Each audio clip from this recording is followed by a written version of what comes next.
In the hushed embrace of an ancient stone tower, nestled upon a rolling hill that surveyed the vast tapestry of the medieval countryside, there existed a world quite unlike the bustling villages below. Here the air was thick with the scent of parchment and ink, mingling with the delicate fragrance of beeswax candles and the faint metallic twang of astrolabes and sextants, their brass bodies glinting softly in the flickering glow. This was the sanctum of the venerable astrologer, Master Evandrus, a man whose reputation for divining the celestial mysteries stretched far beyond the boundaries of his modest domain. And it was here, in this realm of whispered secrets and starlit wonders, that I found myself humbly serving as his assistant. The tower itself was a marvel of antiquity, its stones weathered by time and crowned with a roof of slate that shimmered like dragon scales under the caress of moonlight. Winding staircases, carved with motifs of celestial bodies and arcane symbols, spiraled upward, leading to chambers filled with the tools of our trade. Shelves bowed under the weight of tomes bound in cracked leather, their pages yellowed with age, while walls were adorned with maps of the heavens, each constellation meticulously charted. Yet, for all its enchanting allure, life as an astrologer's assistant was far from the romantic endeavor that tales would have one believe. Each day began with the soft chime of a bell, rung by the master himself, summoning me from the depths of slumber. The mornings were cool, the air crisp and invigorating, but laced with a sense of urgency that urged me from the warmth of my cot to the tasks that awaited. My duties were varied, and while some held a certain charm, others were as mundane as they were demanding. The preparation of inks was among my first chores, a ritual that required the careful grinding of rare minerals and pigments, mixed with oils and essences to create colors that would capture the vibrancy of the stars themselves. It was a task that demanded patience and precision, for a single misstep could render an entire batch unusable, a fate I had learned to avoid through past mistakes. Once the inks were ready, I would set to work cleaning the instruments of our craft. The astrolabe, a beautiful contraption of interlocking rings and pointers, required constant care. It was both a tool and a symbol, representing the intricate dance of the cosmos. Polishing its surface was a meditative practice, the rhythmic motion allowing my thoughts to drift like clouds across a summer sky. As the day progressed, my responsibilities turned to assisting Master Evandrus in his readings. This was, perhaps, the most illusion-shattering aspect of my apprenticeship. One might imagine an astrologer seated amidst a sea of scrolls, his eyes alight with cosmic fire as he unraveled the mysteries of fate. In truth, it was a meticulous and often tedious process. Calculations were made based on the positions of planets, stars, and their intricate alignments, a celestial arithmetic that required both mathematical acumen and an intuitive grasp of the intangible. My role was to record these calculations, my quill scratching softly against parchment as I transcribed the master's musings into a coherent narrative. It was a task that demanded unwavering focus, for the slightest error could alter the course of a prediction, leading to outcomes that were as unpredictable as the heavens themselves. And so, with each stroke of the pen, I learned to wield language with the precision of a craftsman, shaping words into vessels for the stars, whispered truths. Evenings in the tower were a time of quiet reflection. As the sun dipped below the horizon, casting a golden veil over the land, we would ascend to the observatory, a circular room crowned with a domed ceiling that opened to the sky. Here, beneath the watchful gaze of the constellations, Master Evandrus would teach me the art of stargazing. The telescope, a new and wondrous invention, allowed us to peer into the depths of the night, revealing the celestial bodies in startling clarity. Yet, for all the wonder the stars held, the nights were long and often cold. Wrapped in layers of woolen cloaks, we would stand for hours, our breath misting in the chill air as we observed the slow procession of the heavens. It was a solitary pursuit, and while the beauty of the stars was undeniable, the reality of our work was often one of isolation, a reminder that the path to understanding the universe was a lonely one. Despite the challenges, there were moments of profound beauty that made the toil worthwhile. On rare occasions, the skies would gift us with celestial phenomena, a comet streaking across the firmament, its tail a luminous trail of stardust, or the ethereal dance of the aurora borealis, its colors shimmering like the veils of a goddess. In those moments, the mysteries of the cosmos felt tantalizingly close, as if the universe itself were whispering secrets meant only for us. Yet, as the assistant to an astrologer, there was little time to lose oneself in reverie. The demands of our patrons were constant, each seeking answers to questions that spanned the breadth of human experience. Will the harvest be plentiful? Will my child be born under a fortunate star? Does love await me in the coming year? Each query was a thread in the tapestry of life, and it was our task to weave them together into a coherent whole. In truth, the glamour of astrology lay not in the act itself, but in the connection it forged between the heavens and the human soul. It was the knowledge that, despite the vastness of the universe, our lives were inextricably linked to the celestial bodies above, a reminder of the harmony that existed between the earthly and the divine. And so, as the stars wheeled overhead, casting their ancient light upon our small corner of the world, I continued my apprenticeship, guided by the wisdom of Master Evandris and the quiet, enduring beauty of the cosmos. Each day brought new challenges, but also new insights, a testament to the ever-unfolding nature of the universe. Though the path was arduous, it was one I walked with gratitude, for in the shadow of the stars, I had found my place in the grand symphony of existence. The days followed the rhythm of the celestial dance, each moment a note in the symphony that was my life as an assistant to Master Evandris. The humble room where we worked, with its wooden beams and stone walls, seemed to pulse with the energy of the heavens. It was a sanctuary, a place where the mysteries of the universe unfolded like the petals of a night-blooming flower. The air was perpetually scented with the rich aroma of the ink with which we recorded our observations. Master Evandris insisted on a particular blend of oils mixed into the ink, a formula passed down from his own mentor. The scent was sharp yet warm, a comforting presence during the long hours spent huddled over our parchment. By candlelight, we charted the movements of the planets, each line and curve a testament to the celestial choreography above. The constellations, with their mythic names and stories, became familiar companions.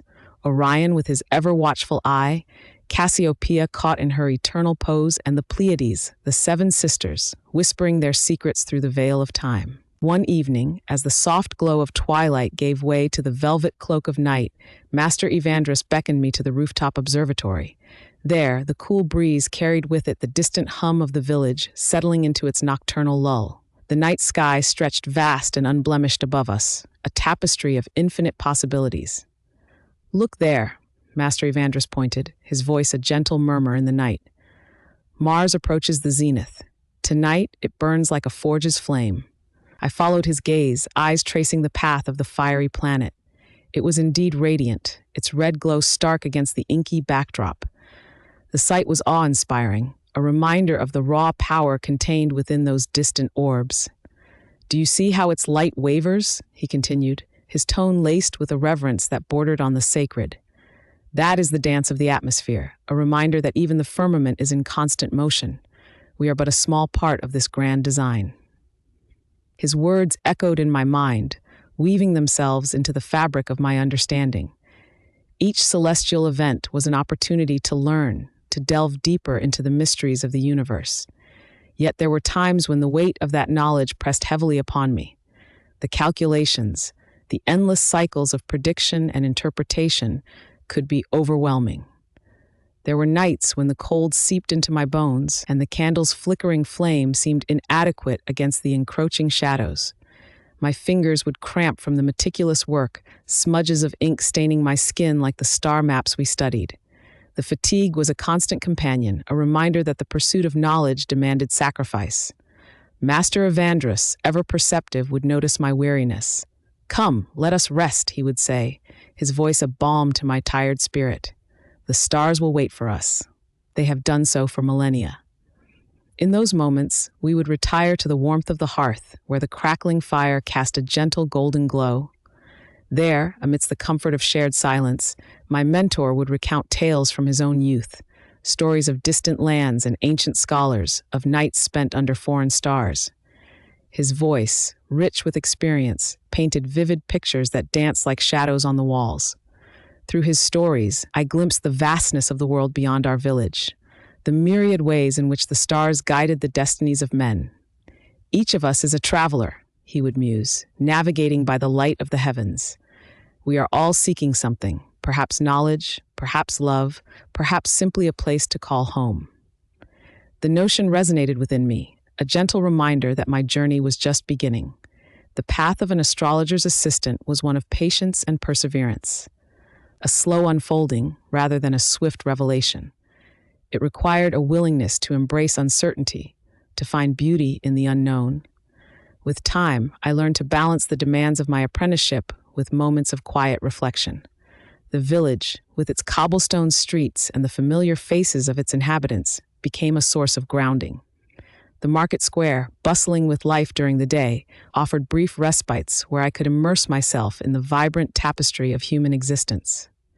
I found solace in the simple pleasures, the laughter of children playing by the fountain, the smell of freshly baked bread wafting from the baker's shop, the gentle rustle of leaves in the breeze.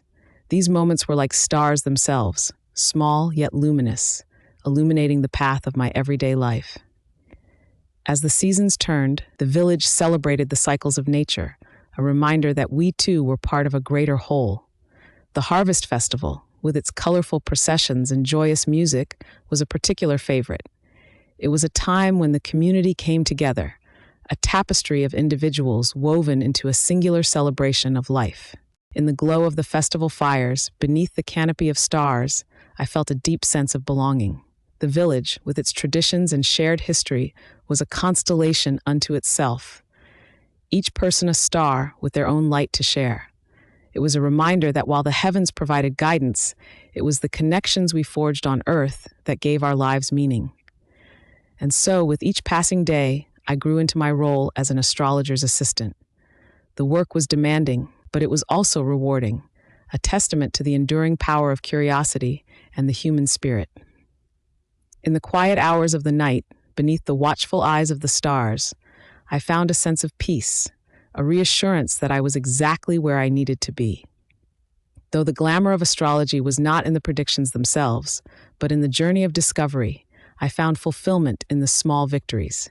The successful charting of a rare conjunction, the moment of insight when a complex pattern revealed itself, the gratitude of those who sought our counsel. Master Evandrus, with his gentle wisdom and unwavering patience, was a beacon in my life. Under his tutelage, I learned not only the intricacies of the stars, but also the importance of humility and empathy. Remember, he often reminded me, our task is to guide, not to dictate. The stars illuminate the path, but it is up to each individual to walk it. In the end, it was this understanding, the delicate balance between fate and free will, that became the cornerstone of my journey. The stars, distant yet ever present, were both a mystery and a comfort, a reminder of the infinite possibilities that lay before us. As I stood on the rooftop observatory, the cool night air wrapping around me like a cloak, I gazed up at the sky, feeling the weight of the universe settle upon my shoulders with a gentle grace. The stars, in their eternal dance, whispered their secrets, and I listened, my heart open to the endless wonder of it all. The nights in the medieval town were a tapestry woven with the threads of starlight and shadow, and each evening brought with it a symphony of subtle sounds. The rustling leaves, the distant hoot of an owl, the occasional murmur of a gentle breeze caressing the stone walls of our observatory. In these quiet hours, the world seemed to hold its breath, suspended between the past and the future, as if waiting for the stars to reveal their ancient stories.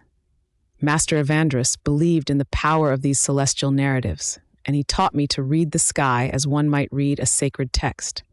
The constellations were our guides, their positions and movements a language we endeavored to understand.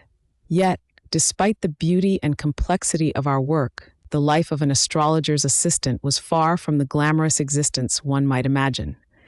By day, the observatory was a place of dust and ink, a realm where the scent of aged parchment mingled with the earthy aroma of candle wax. The scrolls and tomes that lined the shelves were our constant companions, their pages filled with charts and calculations, predictions and histories. It was my duty to maintain this vast library of celestial knowledge, to preserve the wisdom of those who had come before us. The work was meticulous and often tedious, requiring patience and precision. I spent countless hours hunched over the wooden desk, quill in hand, transcribing the movements of the planets and stars onto parchment.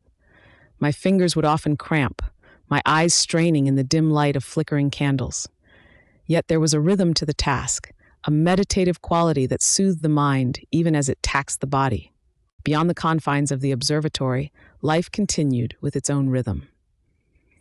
The town was a bustling hive of activity.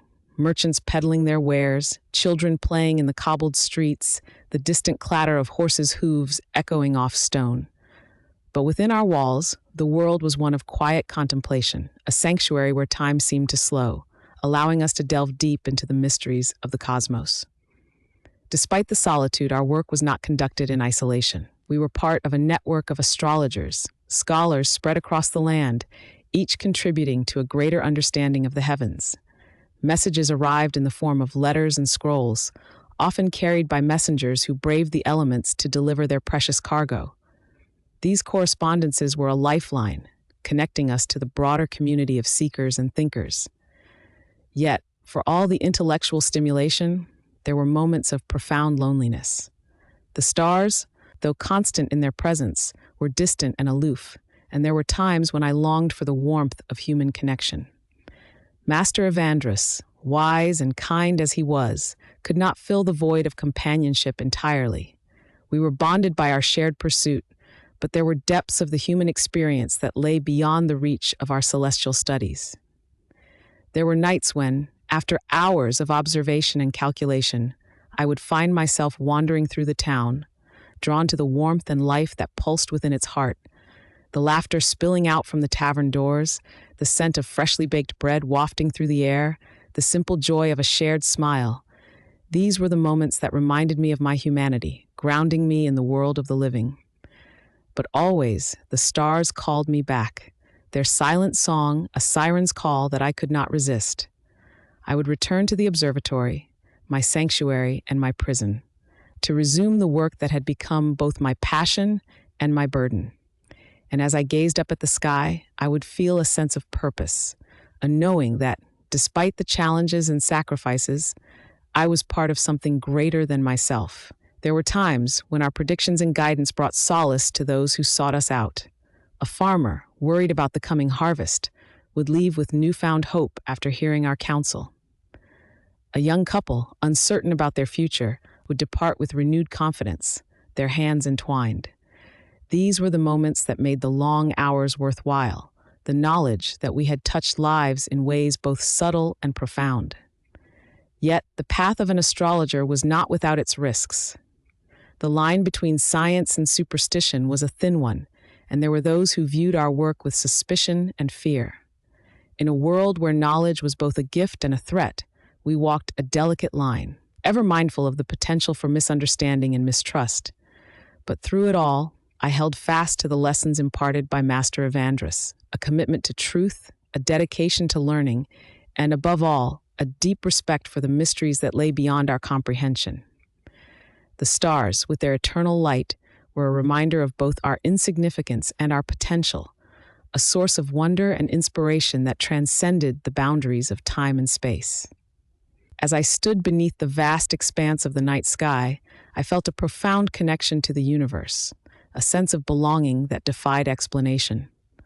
The stars were my companions, their light a guide through the darkness, their secrets a promise of endless discovery. And in that moment, I understood that though the path of an astrologer's assistant was fraught with challenges, it was also a journey of unparalleled beauty and meaning. In the quiet solitude of the observatory, surrounded by the whispers of the past and the promise of the future, I found my place in the cosmos.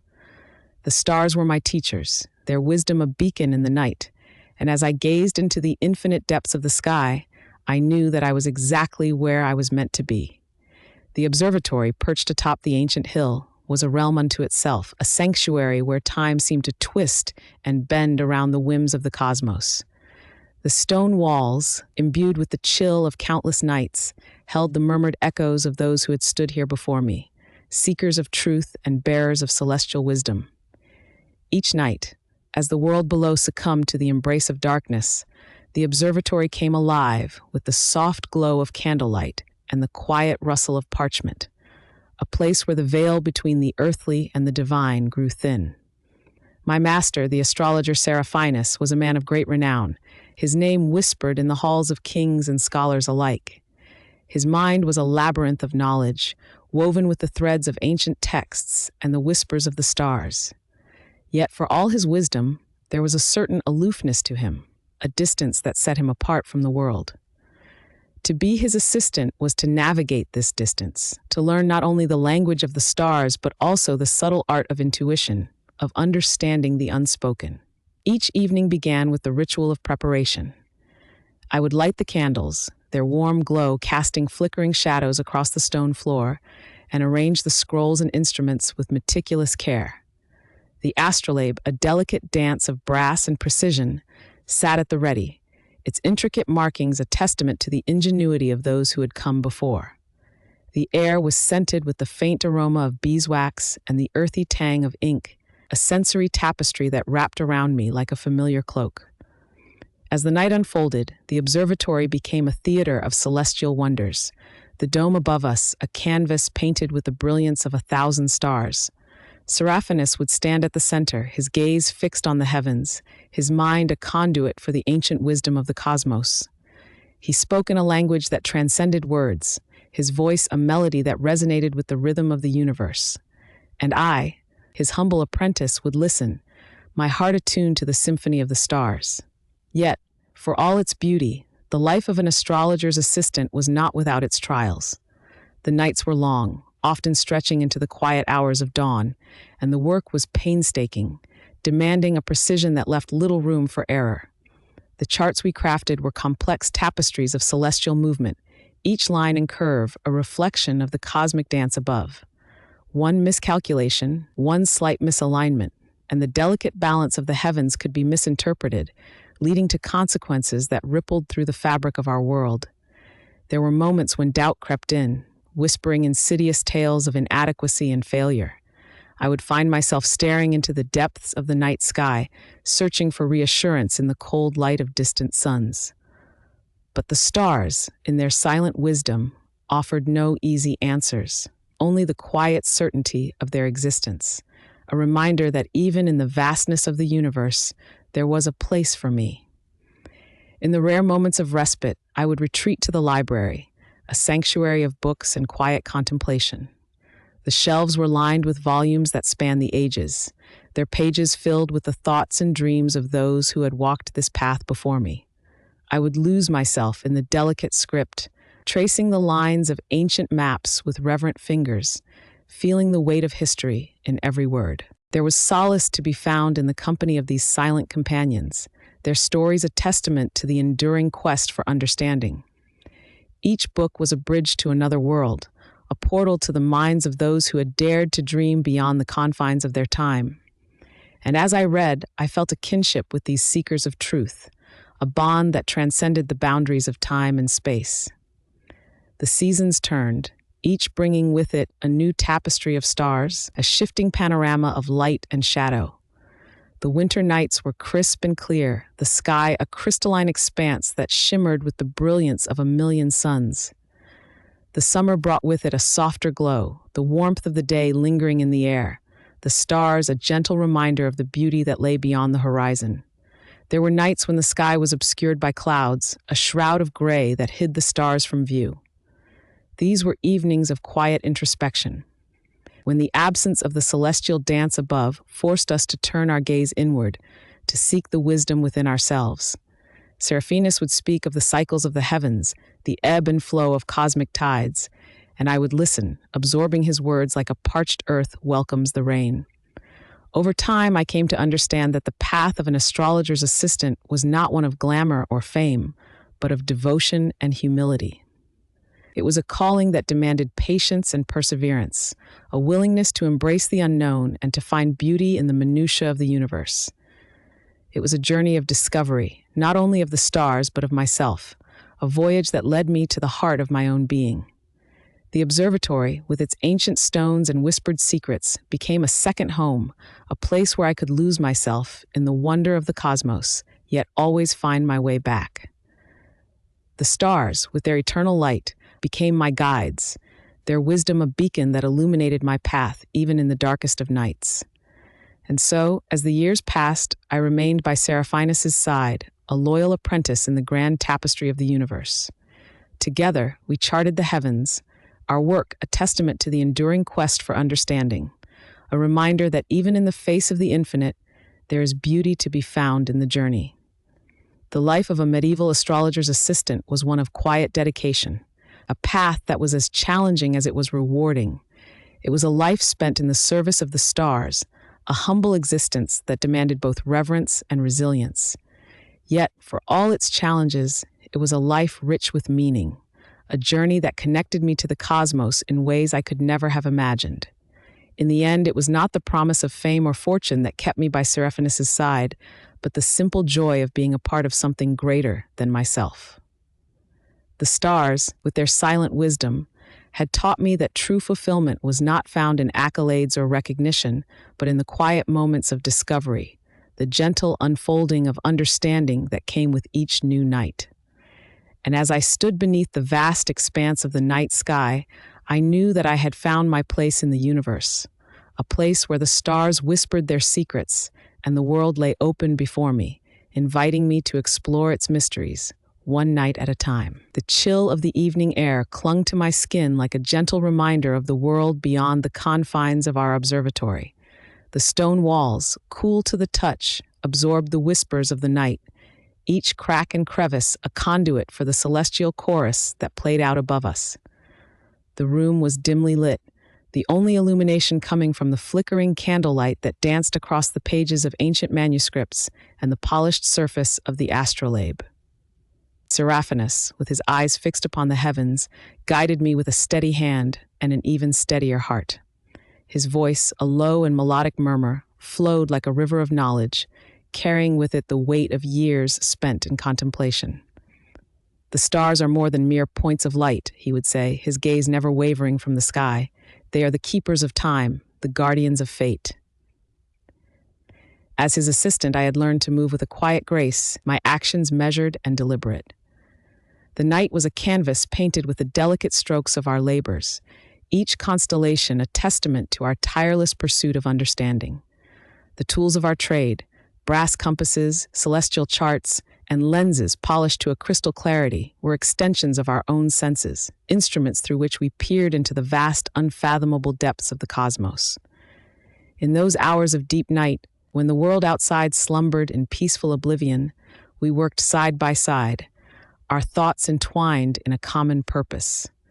The air was thick with the scent of ink and parchment, a fragrant reminder of the knowledge we sought to preserve. The scratch of the quill on paper was a sound both soothing and stark, a reminder of the impermanence of human endeavor against the eternal backdrop of the universe. Yet, for all the romance of the stars, there was a humbling reality to our work. The nights were long and often unforgiving, the chill seeping into our bones as we huddled over our calculations.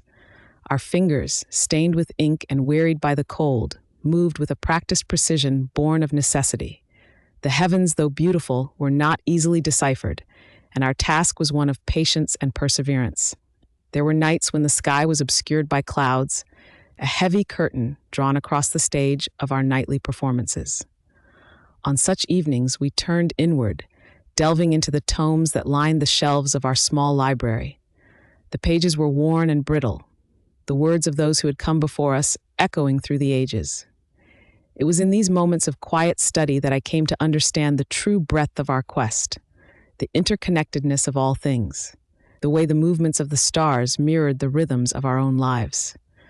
Despite the solitude of our work, there was a camaraderie between us, a bond forged in the crucible of shared experience. Seraphinus, with his wisdom and gentle humor, became more than a mentor. He was a confidant, a guide through the labyrinthine pathways of both the heavens and the human heart. In his presence, I found solace and inspiration, a mirror in which I glimpsed the reflection of my own potential. The seasons turned, each bringing with it new constellations and fresh challenges. The cycle of the celestial sphere was a reminder of the passage of time, the ebb and flow of life itself. As the years passed, the night sky became a familiar friend, its patterns etched into my memory like the lines of a beloved poem. And though the path was often arduous, the rewards were immeasurable. A glimpse of a comet streaking across the sky, the delicate arc of a lunar eclipse. There were moments of triumph when the stars aligned and our calculations revealed truths hitherto unseen. And there were moments of despair, when the heavens seemed to mock our efforts with their inscrutable silence. Yet through it all, there was a profound sense of purpose, a conviction that our work, however small, was a vital thread in the tapestry of existence. The villagers, though wary of our pursuits, would sometimes venture to our observatory, curious to catch a glimpse of the wonders we had glimpsed. Their eyes, wide with awe, reminded me of the magic that lay in the unknown, the beauty of discovery that awaited those who dared to look beyond the horizon. It was in these encounters that I realized the true impact of our work, the way it bridged the gap between the heavens and the earth, connecting us all in a dance as old as time itself. As the night unfolded, I found myself drawn to the window, the cool glass a portal to the infinite. The stars, steadfast and unwavering, twinkled with a light that seemed to pierce the very soul. In their presence, I felt a sense of peace, a quiet acceptance of my place in the grand scheme of things. It was a moment of clarity, a fleeting glimpse of eternity that left me breathless and humbled. And so, night after night, we continued our vigil, our eyes fixed upon the heavens, our hearts open to the mysteries they held. The journey was not always easy, but it was one I would not have traded for all the riches of the world. For in the silence of the night, beneath the watchful gaze of the stars, I had found a purpose, a calling that transcended the mundane concerns of daily life. In the end, it was not the allure of the unknown that kept me by Seraphinus's side, but the quiet satisfaction of knowing that our work, however small, was a beacon of light in a world often shrouded in darkness. The stars, with their eternal wisdom, had taught me that true fulfillment lay not in the pursuit of glory, but in the simple act of reaching for the sky, of daring to dream beyond the confines of our earthly existence. And as I stood beneath that vast expanse, the night sky a tapestry of wonder and possibility, I knew that I had found my place in the universe, a place where the stars whispered their secrets and the world lay open before me, inviting me to explore its mysteries, one night at a time. The moon hung low that evening, casting its silvery light upon the cobblestone streets of our small medieval town, illuminating the path that led to the tower where Seraphinus and I spent countless nights in quiet contemplation. The air was crisp with the first hints of autumn, carrying with it the earthy scent of fallen leaves and distant fires burning in hearths. As I made my way to the observatory, the familiar creak of the wooden door welcomed me like an old friend. Inside, the atmosphere was thick with the scent of parchment and ink, the remnants of wax from countless candles burnt down to their stubs, and the subtle, sweet aroma of herbs that Seraphinus insisted on keeping around. Sage for wisdom, lavender for clarity, and a hint of chamomile to calm the mind. Seraphinus stood by the window, his silhouette outlined against the night sky, eyes fixed on a cluster of stars gleaming brightly above. His presence was a comforting constant in the ever-turning wheel of my life, a figure both formidable and gentle, whose wisdom was matched only by his patience. He gestured for me to join him, and together we stood in silence, our breaths mingling with the night air as we gazed upwards. "The heavens are particularly vibrant tonight," Seraphinus murmured, his voice a soft rumble, as soothing as the rustle of leaves in the wind. "See how Orion's belt cuts across the sky, a reminder of our place in the great tapestry of the cosmos." I nodded, mesmerized by the celestial dance unfolding above us. Each star seemed to pulse with its own unique rhythm, a cosmic symphony playing out on an infinite stage. It was moments like these that filled me with a profound sense of wonder, a feeling that transcended the drudgery of day-to-day tasks and grounded me in the present with a gentle insistence. Our work as astrologers was not without its challenges. There were nights when the sky was obscured by thick clouds, obscuring the celestial guides we relied upon. The townsfolk, in their ignorance, often viewed our craft with suspicion, attributing misfortunes to our supposed meddling with the natural order. Yet amidst the skepticism and occasional hostility, there were those who sought our counsel, their eyes filled with hope and desperation, yearning for answers to questions that seemed insurmountable. One such visitor had come to us earlier that day, a young woman, her face etched with worry, clutching a tattered shawl around her shoulders. Her husband, a sailor, had been missing for weeks, and she implored us to read the stars for guidance. Seraphinus had listened patiently, his eyes soft with understanding, before agreeing to her request. As I prepared the astrolabe and charts, the weight of her hopes pressed upon me. It was a delicate balance, this dance between the known and the unknown, between the science of astronomy and the art of interpreting its messages. Each constellation held stories, myths woven through centuries, and it was our task to decipher which threads held relevance to those who sought our aid. With the charts spread before us, Seraphinus and I worked in tandem, aligning the stars' positions with the woman's plight, seeking patterns and portents in the celestial maze. The night stretched on, the hours slipping past in a haze of calculations and whispered discussions, until at last, as dawn's light began to creep over the horizon, we found what we sought. Seraphinus spoke softly to the woman, his words a balm for her troubled soul. Though we could not promise the safe return of her husband, the stars hinted at a reunion, their positions indicating a path that led back to the familiar shores of home. The woman's eyes filled with tears, gratitude mingling with the uncertainty of the unknown, and she left with a renewed sense of hope, her steps lighter than when she had arrived. As the door closed behind her, I felt a deep sense of fulfillment wash over me, a quiet contentment that resonated in the silence left behind. It was in these moments that I understood the true nature of our work, not as a means to control fate, but as a way to illuminate the path ahead, to offer solace and guidance in a world often fraught with uncertainty. In the days that followed, the seasons continued their inexorable march towards winter. The nights grew longer, the air crisper, and the stars seemed to burn with a fiercer intensity against the velvet darkness. Seraphinus and I spent our evenings wrapped in cloaks, huddled against the chill, our breath visible in the dim light of the observatory. Despite the hardships, there was a rhythm to our work that became a comfort, a series of rituals that grounded us in the ever-shifting landscape of the cosmos. Each night was a new opportunity to learn, to explore the intricacies of the heavens and the stories they contained. The more I delved into the mysteries of the stars, the more I realized how much there was yet to discover, each revelation opening new doors to understanding. One particularly clear night, as we sat beneath the vast canopy of the sky, Seraphinus turned to me with a thoughtful expression. "Do you ever wonder," he mused, "if the stars are watching us just as we watch them? If they too seek to understand the mysteries of our world as we seek to understand theirs?" His question lingered in the air, a tantalizing thought that sparked my imagination. It was a perspective I had never considered, the idea that we were part of a greater narrative, that our lives were intertwined with the celestial bodies we revered. It was a humbling notion, one that underscored the interconnectedness of all things and the eternal dance of existence. As the year drew to a close, the first snowflakes began to fall, blanketing the town in a soft, white silence. The observatory, with its thick stone walls, became a sanctuary from the cold, a place where we could continue our work undisturbed. The stars, now framed by the delicate latticework of frost on the windows, seemed closer than ever, their light a beacon in the dark winter nights.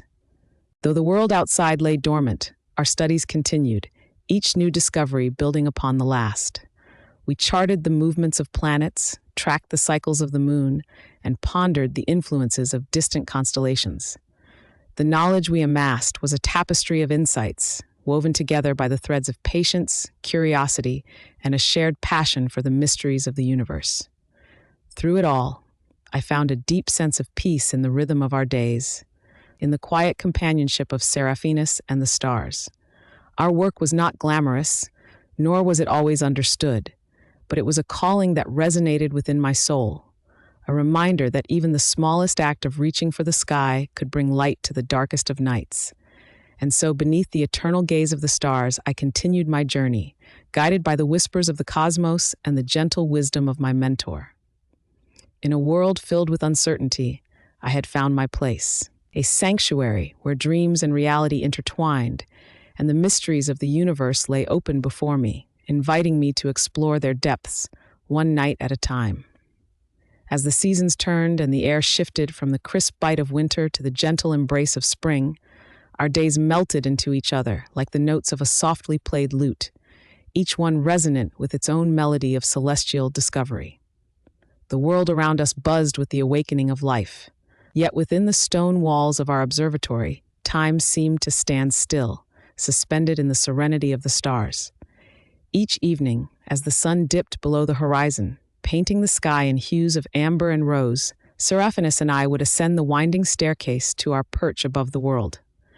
The observatory was a haven, a place where the noise of the earthly realm faded away, leaving only the quiet hum of the universe in its wake. Here, amidst the scent of aged parchment and polished brass, we embarked on our nightly vigil, our eyes tracing the dance of stars across the velvet tapestry of the sky. The tools of our trade were humble, yet imbued with a certain grace. The astrolabe, its brass surface cool under my fingertips, was an instrument of both precision and artistry, its intricate engravings a testament to the skill of its maker. With it, we measured the heights of celestial bodies, capturing their positions with the delicate touch of a craftsman, each reading a note in the symphony of the cosmos. There were nights when the sky was a clear expanse, the stars sharp and bright as diamonds scattered across a sea of indigo. On such evenings our work was a pure joy, the heavens unfolding their mysteries with a generosity that left me breathless. The constellations, those ancient storytellers, whispered their secrets in a language written in light, and I marveled at the stories they told, at once eternal and ephemeral. Yet there were also nights when the sky was veiled in cloud, the stars hidden behind layers of gray. On those evenings, the air was thick with the scent of rain, and our work took on a different rhythm, one of patience and quiet contemplation. Seraphinus would sit by the window, his gaze lost in the swirling mists, and speak of the stars as if they were old friends, their presence felt even when unseen.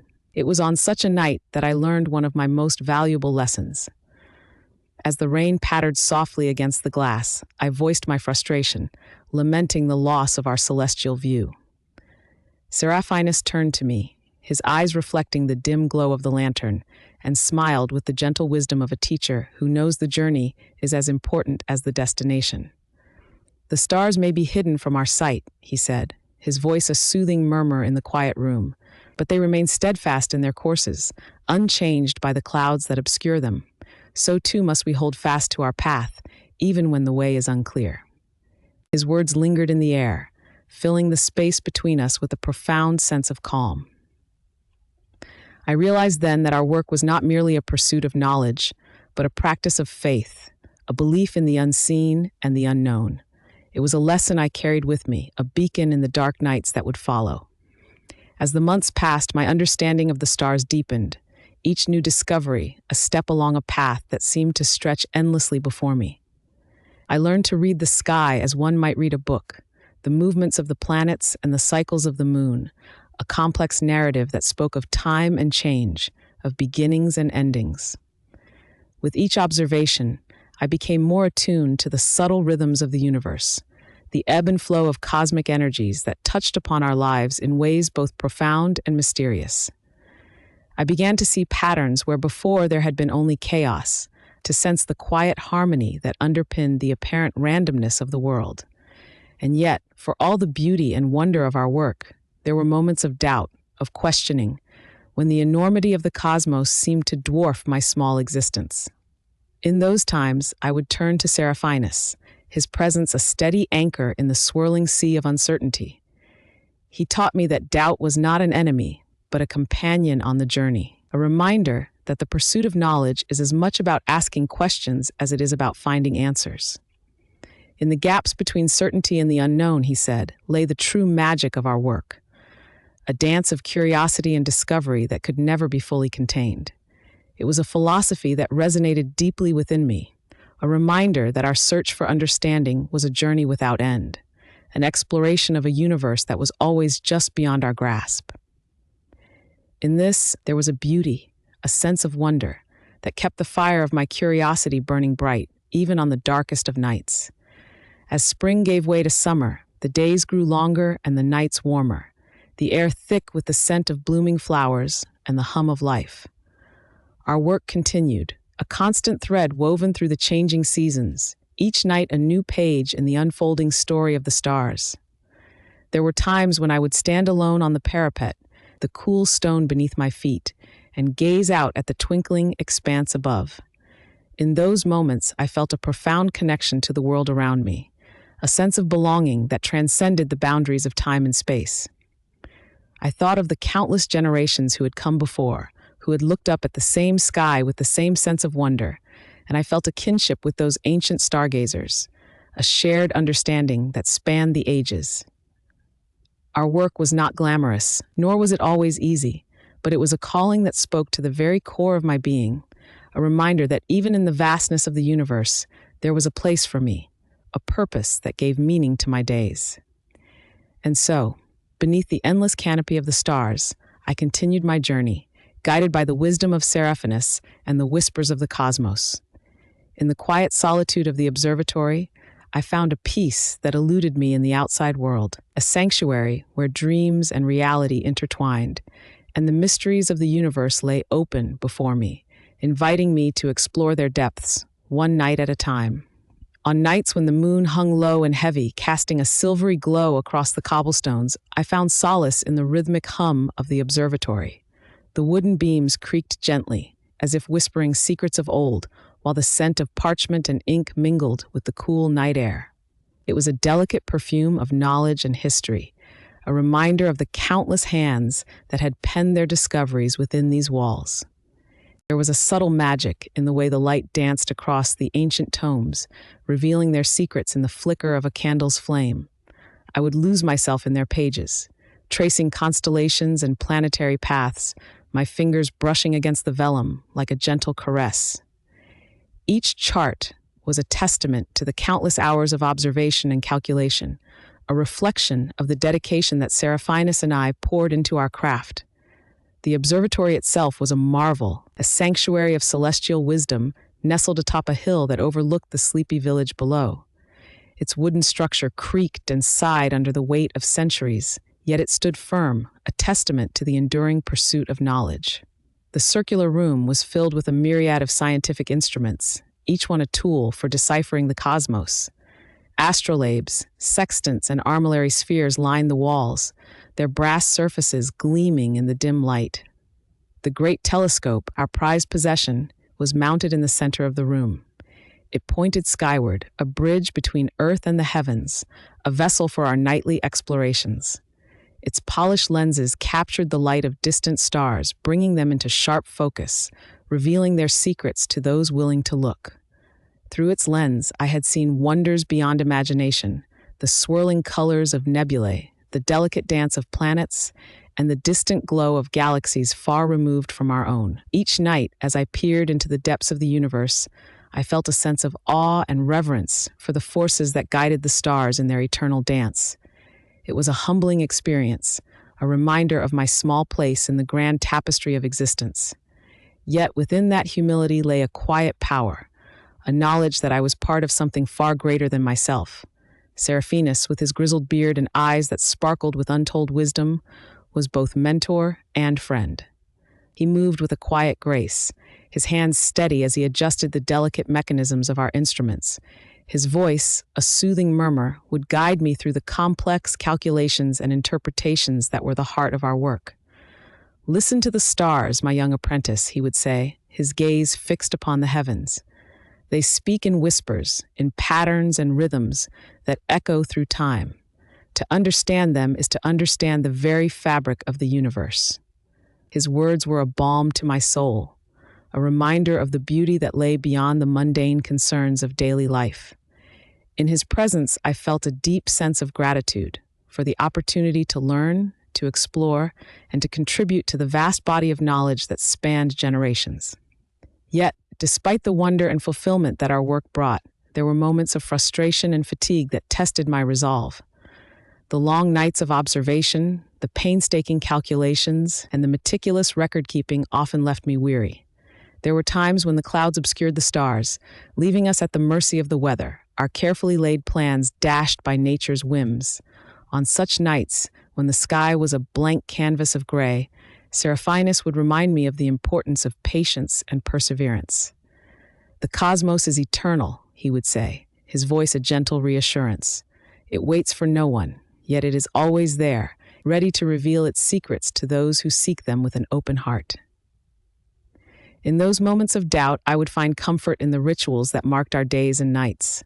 The ritual of lighting the lamps, the gentle hiss of flame catching wick, and the soft glow that followed, casting warm pools of light upon our work. The quiet rustle of parchment as we unfurled our charts and notes, the scratch of quill upon paper as we recorded our observations. There was a rhythm to it all, a soothing cadence that echoed the cycles of the stars themselves. It was a dance of knowledge and discovery, a journey that unfolded one night at a time, with each new revelation building upon the last. As the seasons turned, I became attuned to the subtle shifts in the night sky, the way the constellations shifted and changed, marking the passage of time. The great wheel of the zodiac turned with a silent grace, each sign a chapter in the celestial story that unfolded above us. There was a beauty in the predictability of it all, a reassurance that amidst the chaos of the world, there were patterns and cycles that endured. It was a reminder of the constancy of the universe, a promise that no matter how tumultuous life became, the stars would always be there, shining steadfastly in the darkness. There were nights when the observatory was filled with visitors, those curious souls who sought to glimpse the wonders of the cosmos through our telescope. Their gasps of awe and wonder were a testament to the magic that lay within our work, a reminder of the power of discovery to inspire and uplift. Yet, it was in the quiet solitude of the observatory, in the stillness of the night, that I felt most at peace. It was in those moments of reflection, when the world outside faded away and the universe unfolded before me, that I found a deep sense of fulfillment. I would sit, wrapped in my cloak, the chill of the night air a gentle caress upon my skin, and lose myself in the beauty of the stars.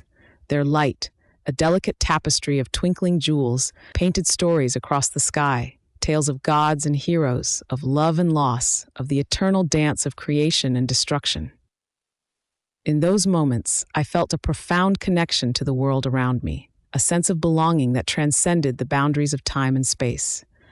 I was a part of the great legacy of stargazers, those who had come before and those who would follow, each one adding their own piece to the cosmic puzzle. As the night slowly gave way to the first light of dawn, I would stand at the window, watching as the sky transformed from deep indigo to the soft hues of morning. The stars would fade, one by one, their light overtaken by the brilliance of the rising sun. And yet, I knew that they were still there, hidden from view but ever present, a reminder of the mysteries that lay waiting to be discovered.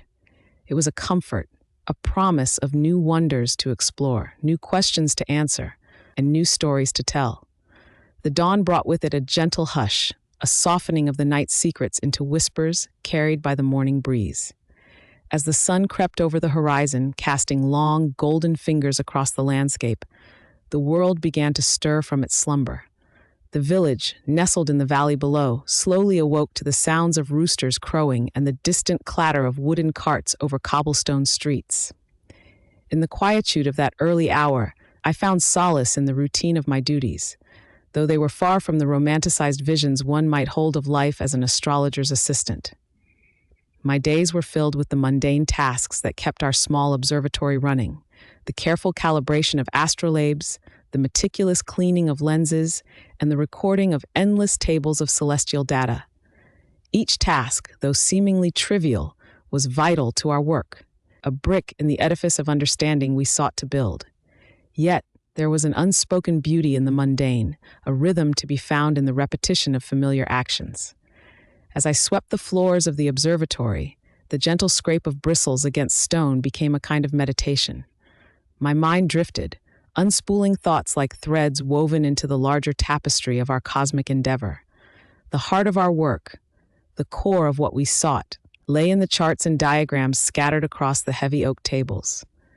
Here, the universe was laid bare, its movements traced in careful arcs and angles, its stories whispered through cryptic symbols and numbers.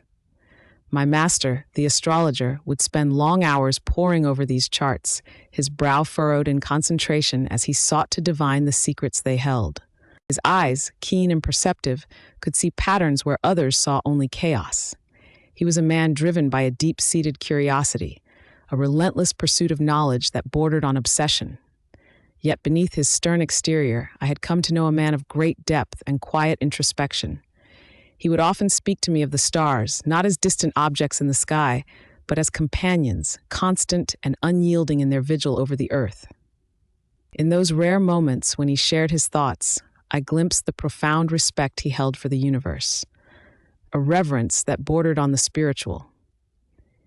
He taught me to see the beauty in the mathematics of the stars, to appreciate the elegance of their movements and the stories they told. Yet he also shared with me the humbling truth that for every question we answered, countless more would arise, like stars born from the darkness of the night. The afternoons were spent in the shadowed coolness of the library, a sanctuary of knowledge that smelled of aged parchment and beeswax. Here, surrounded by shelves heavy with ancient tomes and scrolls, I would lose myself in the writings of those who had come before us.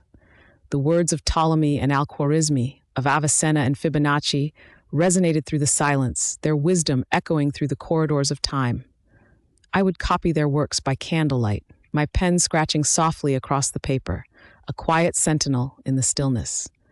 The flickering flame would cast dancing shadows across the room, weaving a tapestry of light and dark that mirrored the celestial patterns we studied. It was in these moments, when the world seemed to pause, that I felt most acutely the weight of our endeavor, the immense responsibility of carrying forward the torch of discovery. But not all was contemplation and quietude. The life of an astrologer's assistant was not immune to the hardships of the medieval world. The winters were harsh, biting winds howling through the cracks in the stone walls, a relentless reminder of our fragility in the face of nature's might. We would huddle close to the hearth, the warmth of the fire, a precious reprieve from the cold that seeped into our bones. Food was scarce during those long months, and we relied heavily on the provisions we had carefully stored away during the harvest. Meals were simple, often little more than a thin broth of root vegetables and stale bread. Yet, in those moments of shared scarcity, there was a camaraderie that bound us together, a shared understanding of the trials we faced. The summers, in contrast, were a time of abundance, the world bursting with life and color. The air would be heavy with the scent of blooming flowers and freshly cut hay, a symphony of sensory delights that filled our days with a lightness of spirit.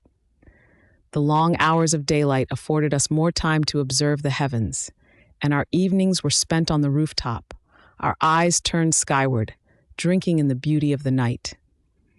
It was during one such summer evening, as the sun dipped below the horizon and the first stars began to appear, that I experienced a moment of profound clarity. The sky was a canvas of deep, velvety blue, the stars scattered like diamonds across its surface. I stood in awe, my heart swelling with a sense of wonder and gratitude for the privilege of witnessing such majesty. And it was then that I understood, truly, the nature of our work. It was not the glamour of courtly intrigue or the promise of wealth that drew us to the stars, but the simple, unyielding desire to understand our place in the vastness of the universe. We were but small players in a grand cosmic dance, our lives a fleeting moment in the eternity of time. Yet, it was this very transience that made our work all the more precious. For in seeking to understand the heavens, we were also seeking to understand ourselves, to find meaning in the chaos and order in the randomness. It was a journey without end, a quest that would continue long after we were gone, carried forward by those who would follow in our footsteps. As the night deepened, I felt a sense of peace settle over me, a quiet acceptance of the path I had chosen. I knew that the life of an astrologer's assistant was not one of glamour or ease, but it was a life of purpose, of discovery, and of connection to something far greater than myself. And so, as the stars wheeled overhead, tracing their eternal paths across the sky, I stood in the stillness of the night, content to be a part of the grand tapestry of existence, a humble observer of the universe and its mysteries. The chill of the night air seeped into my bones as I lingered beneath the celestial dome, my eyes tracing the constellations that had become as familiar to me as the lines of my own hand. Each star was a distant fire, burning with a light that had traveled across the vast reaches of space and time to reach us. The thought of it filled me with a sense of awe, a reverence for the ancient and the infinite. In the quiet solitude, I reflected on the nature of my work. The endless evenings spent in the company of my master, the astrologer, whose mind was a labyrinth of knowledge and insight. His presence was as constant as the North Star, guiding me through the subtleties of the heavens with a patience that seemed to echo the calm persistence of the stars themselves. Our nights were filled with the soft rustle of parchment. As we charted the movements of planets and stars, our ink-stained fingers tracing the delicate lines of celestial maps. The flickering candlelight cast long shadows across the stone walls of our study, the room filled with the scent of beeswax and ink, a comforting aroma that spoke of learning and discovery. The astrologer, with his long flowing robes and eyes that seemed to see beyond the boundaries of this world, was a figure of enigmatic wisdom. His voice, when he spoke, was a gentle murmur, like the rustling of leaves in a forest breeze, weaving tales of cosmic significance and earthly consequence. Each word was a thread in a vast tapestry of knowledge, connecting the heavens to the earth, the past to the future. Yet, despite the grandeur of our study, there was a simplicity to our work that grounded me. Each observation, each calculation, was a small step in a much larger journey, a piece of a puzzle that could never be fully completed, only added to over time. It was a reminder of our place in the universe, insignificant and yet essential, a single note in the symphony of creation. The life of an astrologer's assistant was not without its challenges. There were nights of frustration when the skies were obscured by clouds, and our work was put on hold, leaving us to wait and hope for clear skies and a chance to resume our observations. There were days filled with tedious calculations, the numbers blurring together as we sought patterns and predictions, our eyes weary from the strain of deciphering the heavens' secrets. But there were also moments of profound beauty, times when the veil between the earthly and the divine seemed to lift, revealing glimpses of a deeper truth. I remembered one such night when the moon hung low in the sky, its silver light spilling across the land like a river of liquid metal. The air was crisp and clear, the stars sharper than ever against the velvet darkness. In that moment, I felt a connection to the universe that transcended words, a silent communion with the cosmos that filled me with a sense of belonging. It was these moments that sustained me, that made the long nights and the hard work worthwhile.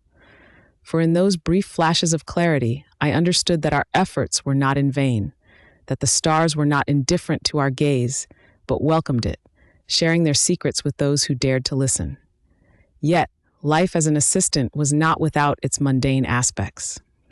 The astrologer's home was a place of quiet industry, a sanctuary from the chaos of the outside world. But it was also a place of chores and responsibilities, tasks that needed to be seen to before the night's work could begin. There were floors to sweep, fires to tend, and books to organize, each task a humble reminder of the earthly duties that tethered us to this world even as we reached for the stars. In these moments, I found solace in the rhythm of daily life, the predictability of routine that balanced the unpredictability of our celestial pursuits. There was a certain peace in the repetition, a quiet joy in the simple act of caring for the space that housed our dreams and ambitions. As the days turned into weeks and the weeks into months, I grew into my role, learning to read the subtle cues of the stars and the nuances of my master's teachings. I discovered the joys of discovery, the thrill of piecing together the cosmic jigsaw puzzle, each revelation a step closer to understanding the universe and my place within it. In the quiet hours of the night, when the world was asleep and the only sound was the soft whisper of the wind through the trees, I would stand at the window of our study, gazing out at the vast expanse of the sky. It was in these solitary moments that I felt the weight of the past and the promise of the future, the timelessness of the stars, a comfort and a challenge.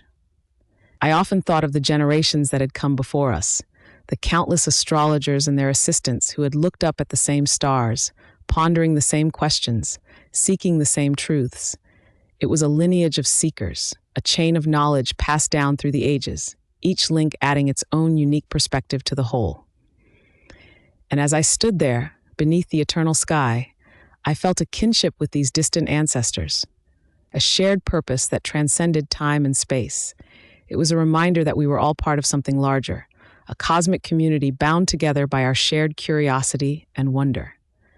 The path I had chosen was not an easy one, but it was mine, a journey of discovery that would continue as long as there were stars in the sky and mysteries to unravel. It was a life of purpose, of connection to the universe and to those who shared in its exploration.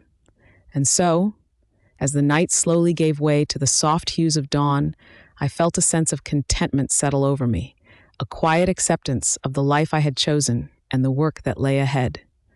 For in the grand tapestry of existence, I was but a humble observer, a seeker of truth in the vastness of the cosmos, and that, I knew, was enough.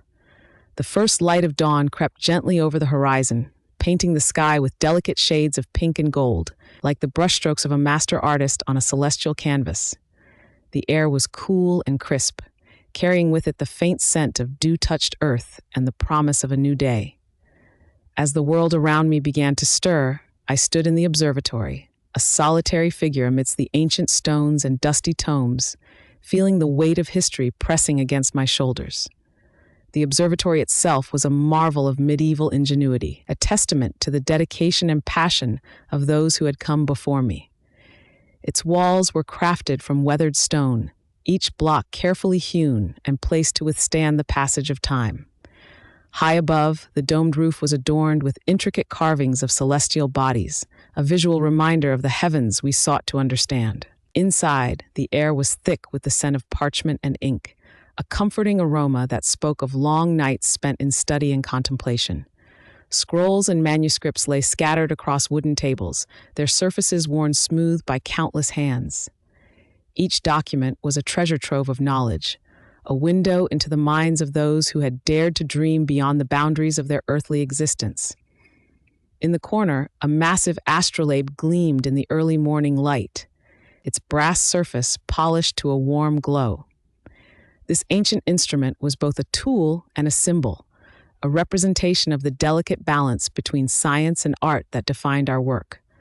With its intricate network of gears and pointers, it enabled us to chart the movements of the stars with a precision that bordered on the divine. Yet, despite the beauty and wonder of my surroundings, there was a certain solitude to my existence, an isolation that came from living on the fringes of society.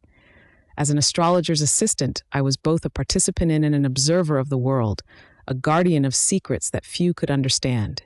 My days were filled with the meticulous study of celestial patterns, my nights consumed by the endless dance of planets and stars. It was a life of quiet dedication, of sacrifice and perseverance. For while others reveled in the gaiety of courtly life, I toiled in the shadows, my work guided by the flickering light of a candle. The glamour that many imagined was nowhere to be found. Instead, there was only the constant hum of the universe, a reminder of my small but significant place within it.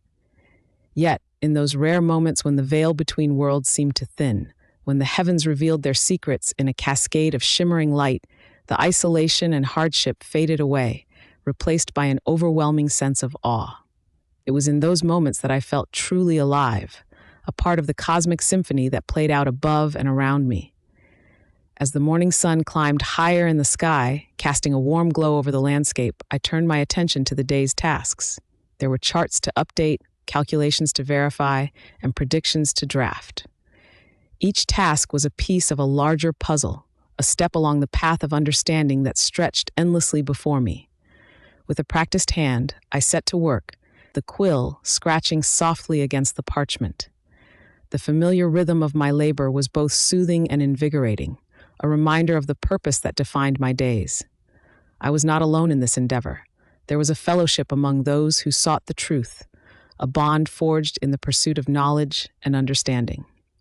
As the hours slipped by, the observatory seemed to come alive with the energy of our shared quest. The air hummed with the whispers of those who had walked this path before me, their voices a chorus of encouragement and guidance. In their company, I felt a sense of belonging, a connection to something greater than myself. And yet, despite the camaraderie and shared purpose, there were moments of doubt, times when the enormity of the task at hand threatened to overwhelm me. The universe was vast and complex, its mysteries seemingly infinite. How could one hope to unravel even a fraction of its secrets? In those moments, I turned to the stars, seeking solace in their eternal presence. Their ancient light was a balm to my troubled spirit, a reminder that I was but a small part of a much larger whole. The universe had existed long before me and would continue long after I was gone. My role was not to solve its mysteries, but to contribute my own small piece to the ever-growing tapestry of knowledge. As the day waned and the shadows lengthened, I paused in my work, stepping outside to breathe in the cool evening air. The sky above was a canvas of deepening blues and purples, the first stars beginning to twinkle in the twilight. It was a moment of tranquility, a chance to reflect on the day's labors and the journey that lay ahead. As I gazed up at the stars, I felt a profound sense of peace, a quiet acceptance of the life I had chosen. The path of an astrologer's assistant was not one of glamour or renown, but it was a path of purpose, of connection to the universe and to those who shared in its exploration. In the grand tapestry of existence, I was a humble observer, a seeker of truth in the vastness of the cosmos. And in that knowledge, I found contentment. The night settled gently over the observatory, embracing it in a cloak of silence. The world around me was still, the only sound the soft rustle of leaves in the evening breeze.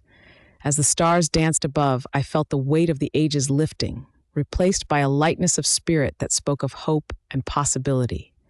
For in the end, it was the journey that mattered, the endless quest for understanding that bound us all together. And in that journey, I found my place, a single thread in the intricate tapestry of the cosmos, woven together with the light of the stars and the dreams of those who dared to seek. The air was thick with the scent of dew-kissed earth and the lingering aroma of burnt sage from the evening's rituals. I stood on the stone terrace of the observatory, my eyes tracing the constellations that had become as familiar to me as the lines on my own palm. Each star, a pinprick of light in the vast, enveloping darkness, whispered secrets of the cosmos, secrets that spoke to the heart of human curiosity. Inside, the flickering glow of candlelight illuminated the aged parchments and scrolls strewn across the wooden table. They were filled with celestial charts and arcane symbols, the language of the stars transcribed by generations of astrologers before me. The room was a sanctuary of knowledge, a place where time seemed to stand still, tethered to the cycles of the heavens. As the night deepened, I returned to my work, guided by the steady light of a single oil lamp.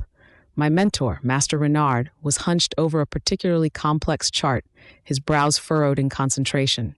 His presence was a comforting constant in my life, a beacon of wisdom and patience.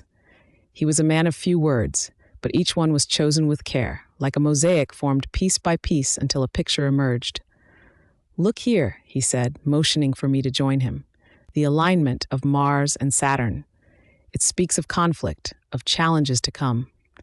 His voice was a low murmur, reverberating in the stillness of the night. I leaned closer, studying the intricate dance of planets and their projected paths across the sky.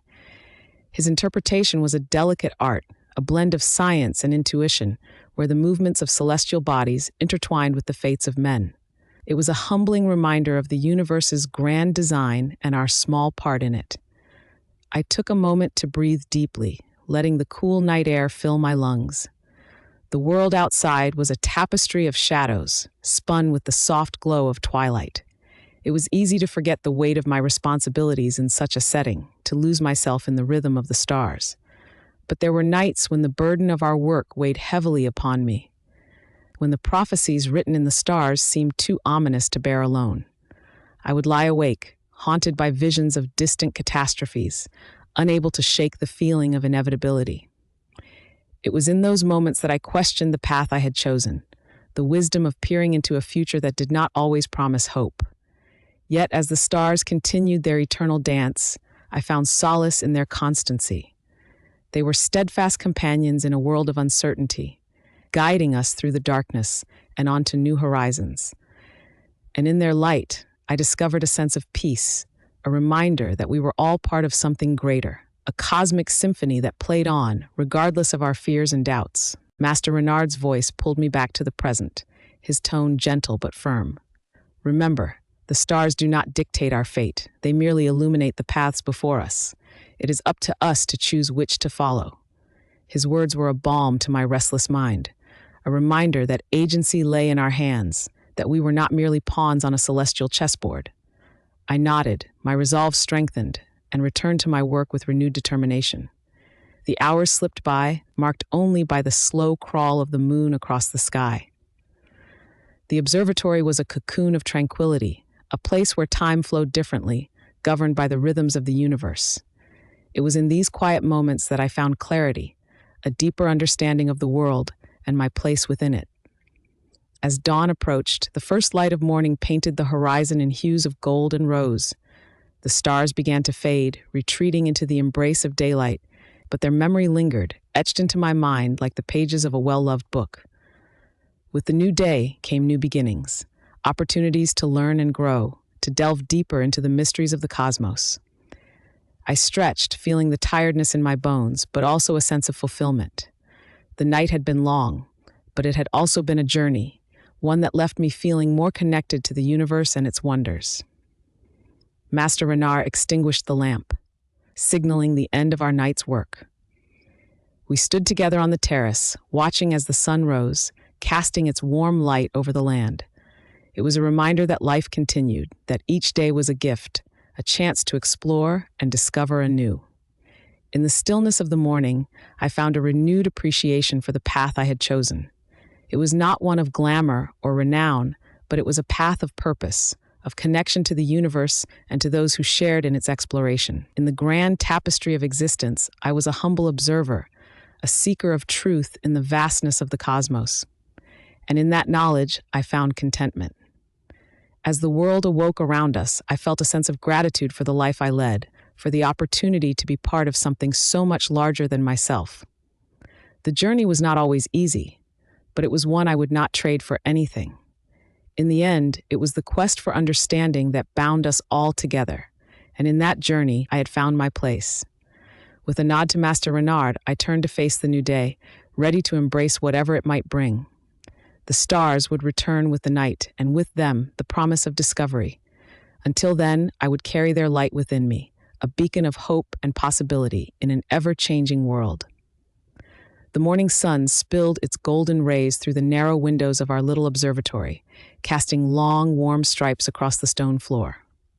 The air smelled of dew and earth, mingling with the faint scent of parchment and ink that lingered in the corners of the room. As I stretched and moved about, the whispers of the previous night's stars seemed to echo softly in my ears, their stories lingering in the back of my mind like a gentle lullaby that refused to fade. Master Renard, with his usual quiet efficiency, was already at work, his fingers deftly flipping through a tome of astrological charts. His eyes, though weary from the night's vigil, sparkled with an energy that belied his age. I watched him for a moment, marveling at his dedication, his unwavering faith in the celestial dance above us, and his endless curiosity about the mysteries it concealed.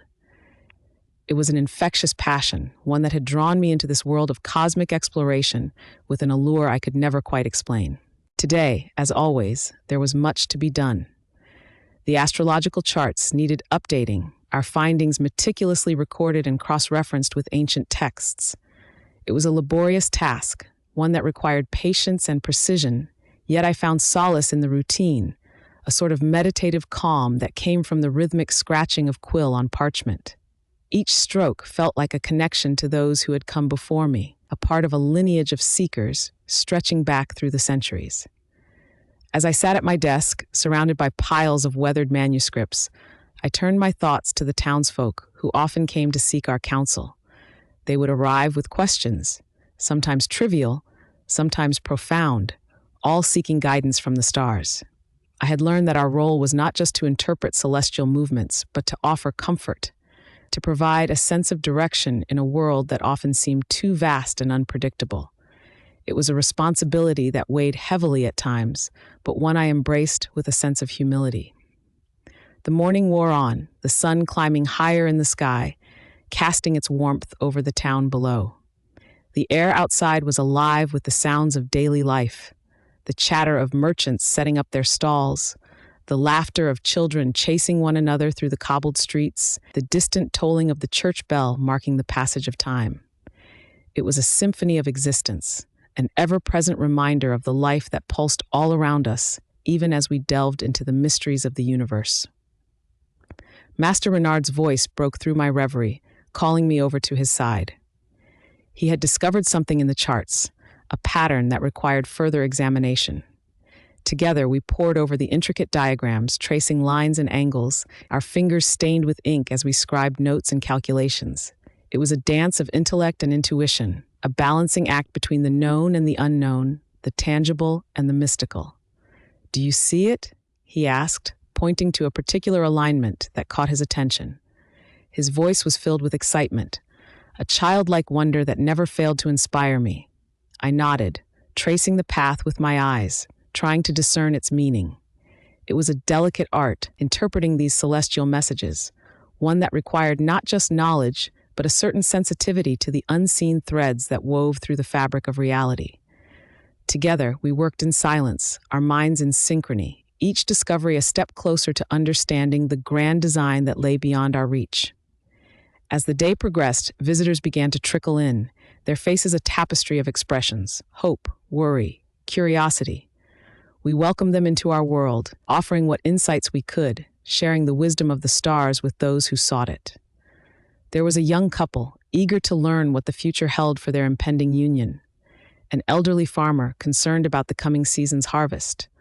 A mother, anxious about her son's health. Each had their own story, their own journey, and we were but guides along the way, helping them navigate the currents of fate as best we could. The afternoon sun began its descent, casting a warm glow over the landscape, painting the sky in hues of amber and rose. As the last of our visitors departed, I took a moment to step outside, breathing in the crisp, clean air, allowing the beauty of the world to wash over me. The horizon stretched out in a tapestry of rolling hills and distant mountains, a reminder of the vastness that lay beyond our small corner of existence. Master Renard joined me, his presence a comforting anchor in the shifting tides of time. Together we watched as the sky transformed, the first stars beginning to twinkle in the encroaching darkness, their light a promise of what was to come. It was a moment of stillness, a pause in the relentless march of time, and I felt a deep sense of gratitude for the life I had chosen, for the path that had led me here, to this place of discovery and wonder.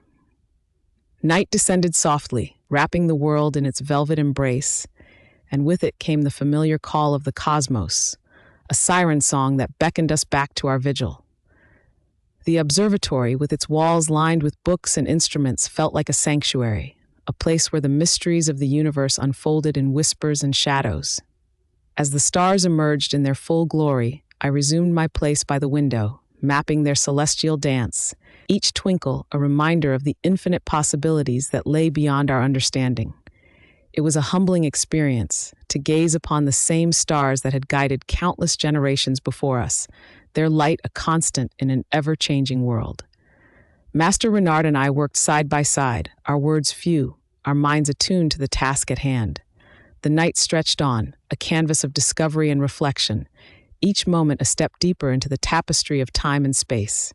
There was a rhythm to it, a flow that carried us through the hours, a dance as old as the stars themselves. As the night drew to a close, the first light of dawn began to creep over the horizon, painting the sky in delicate shades of lavender and gold. It was a moment of transition, a bridge between the realms of night and day, between the known and the unknown. I watched as the stars slowly faded from view, their whispers lingering in the silence, a promise of their return. Together, we stood in the quiet of the early morning, the world around us waking from its slumber, the air filled with the promise of a new day. It was a moment of renewal, a reminder that our journey was far from over, that there was still so much to learn, so much to discover. In that quiet dawn, I felt a sense of peace, a contentment that came from knowing my place in the grand scheme of things. It was not a life of glamour or renown, but it was a life of purpose, of connection to something greater than myself. And in that knowledge, I found a sense of belonging, a place in the endless dance of the stars. As the sun rose higher, casting its warmth over the world, I turned to Master Renard, a silent understanding passing between us. We had another day ahead, another opportunity to seek, to learn, to explore. The stars would return with the night, and with them, the promise of discovery. Until then, we would carry their light within us, a beacon of hope and possibility in an ever-changing world. The morning unfolded with a soft, golden glow, the sun's rays spilling over the ancient stones of our village, weaving light into every crevice and corner. The air was crisp, carrying the scent of dew-kissed earth and the faint whisper of lavender from the fields beyond. Birds trilled their morning song, their notes a delicate embroidery upon the tapestry of silence that enveloped us. It was a moment suspended in time, where the world seemed to hold its breath, poised on the brink of becoming. Master Renard and I made our way down the narrow path that led from our humble abode to the heart of the village. The path was worn smooth by countless footsteps, a testament to the generations who had walked it before us.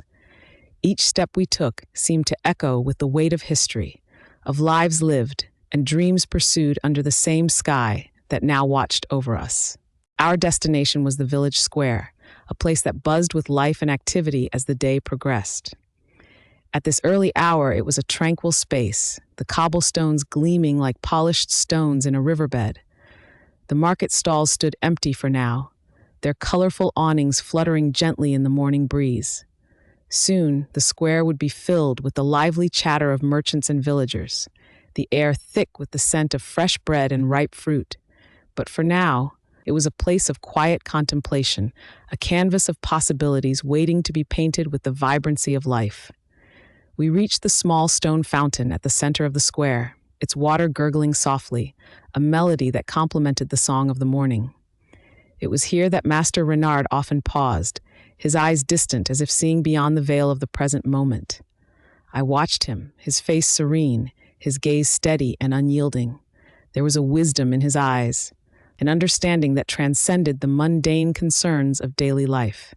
In his presence, I felt both small and infinite, a single note in the symphony of existence. As we stood there, the sun continued its ascent, its light chasing away the shadows of the night, revealing the world in all its intricate beauty. The village began to stir, the first signs of life emerging from the quiet. A lone rooster crowed, its call echoing through the morning air, a herald of the day to come. Slowly, the square began to fill with people, their voices rising in a harmonious cacophony that spoke of community, of a shared journey through the tapestry of time. Master Renard turned to me, his expression thoughtful. "Today, we shall visit the apothecary," he said, his voice gentle yet firm, like the rustle of leaves in a summer breeze. "There is much to learn from the healing arts, for they are as much a part of the celestial dance as the stars themselves." I nodded, excitement and curiosity mingling within me. The apothecary was a place of wonder, filled with the rich scents of herbs and potions, the air thick with the promise of healing and transformation. It was a world unto itself, a sanctuary where science and magic intertwined, each supporting and enhancing the other. Together, we made our way through the village, our steps falling into a comfortable rhythm. The path wound through alleyways and beneath archways, each turn revealing new vistas, new stories etched into the stones around us. The village was alive, a living entity that breathed and pulsed with the energy of its inhabitants. As we approached the apothecary, the familiar aroma of chamomile and sage greeted us, wrapping around us like a warm embrace. The shop was a dimly lit haven, its shelves lined with jars and vials, each containing the essence of nature's bounty.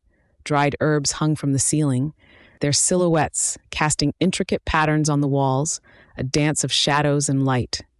The apothecary, a wise woman named Alara, greeted us with a nod, her eyes twinkling with the wisdom of ages. Her hands were skilled, her touch gentle yet sure as she moved among her wares, a priestess in a temple of healing. She and Master Renard exchanged words, their conversation flowing like a river, each adding their knowledge to the other, creating a tapestry of understanding. I watched, absorbed, as they discussed the properties of various herbs, their uses in both the mundane and the mystical. Each plant seemed to have a story, a lesson waiting to be uncovered by those willing to listen. It was a reminder that the world was a complex web of connections, each thread integral to the whole.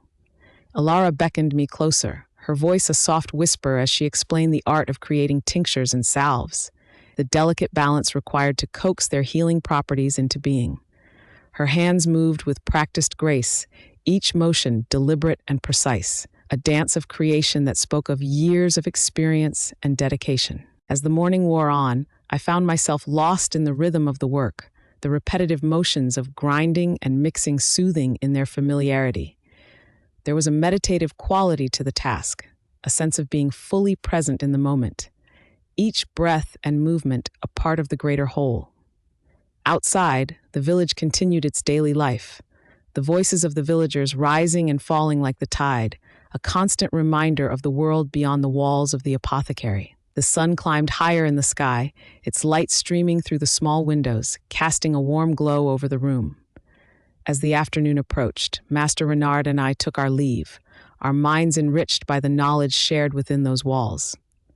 We stepped back into the sunlight, the world around us vibrant and alive, each sight and sound a testament to the endless cycle of life. The return journey was a quiet one, each of us lost in thought, the weight of the morning's lessons settling gently upon us. The path wound through fields of wildflowers, their colors a riot of beauty against the emerald green of the grass. The air was alive with the hum of bees and the distant call of a lark, a symphony of nature that accompanied us on our way. As we neared our abode, the familiar silhouette of the ancient oak tree came into view, its branches reaching skyward, a guardian of the land. The sight of it filled me with a sense of homecoming, a reminder that no matter where our journey took us, we had a place in the world, a connection to the land and the stars above. The day was far from over, the promise of evening and the night sky yet to come. In the quiet of the afternoon, as the world slowed in anticipation of the setting sun, there was a peace in knowing that we were part of something greater, a dance of light and shadow that stretched across the heavens, guiding us through the tapestry of time.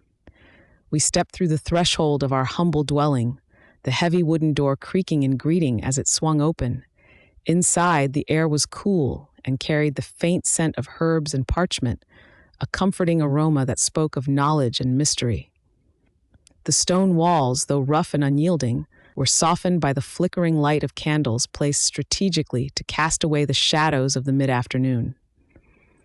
My master, the astrologer, moved with a grace that belied his years, his robes whispering against the floor as he crossed the room to his desk, a venerable piece of furniture cluttered with scrolls and instruments. He paused, his hand hovering over the astrolabe, its brass surface gleaming in the subdued light. I watched as he traced the intricate markings with a gentle finger, lost in reverie. Our afternoons were often spent in this study, a sanctuary where the chaos of the outside world seemed to fall away. It was here that I had first learned to read the stars, to see beyond the mere pinpricks of light and into the stories they told. The astrologer had taught me to understand the delicate balance of the cosmos, the dance of planets and constellations that govern the fates of men. Today, however, there was a different energy in the room, a subtle undercurrent of anticipation. The astrologer turned to me, his eyes twinkling with a spark of mischief that belied his age. "Tonight," he began, his voice a deep rumble that filled the space, "we shall witness a celestial event of great significance." I felt a thrill of excitement at his words, my mind racing with possibilities. There were whispers of a rare conjunction, a meeting of planets that occurred once in a generation, and I wondered if this was what he spoke of.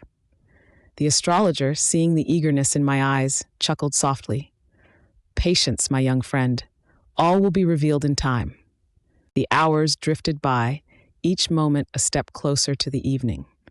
I busied myself with preparations for the night's work, arranging the celestial charts and polishing the lenses of the telescope, an ingenious contraption that magnified the mysteries of the heavens. The astrologer observed my efforts with a benign smile, his gaze occasionally drifting to the window where the light was beginning to wane. As the sun dipped below the horizon, painting the sky in hues of orange and lavender, we made our way to the small observatory atop the hill. The path was familiar, our feet guided by the rhythm of countless steps taken in pursuit of knowledge. The evening air was crisp, carrying the scent of earth and the distant promise of rain.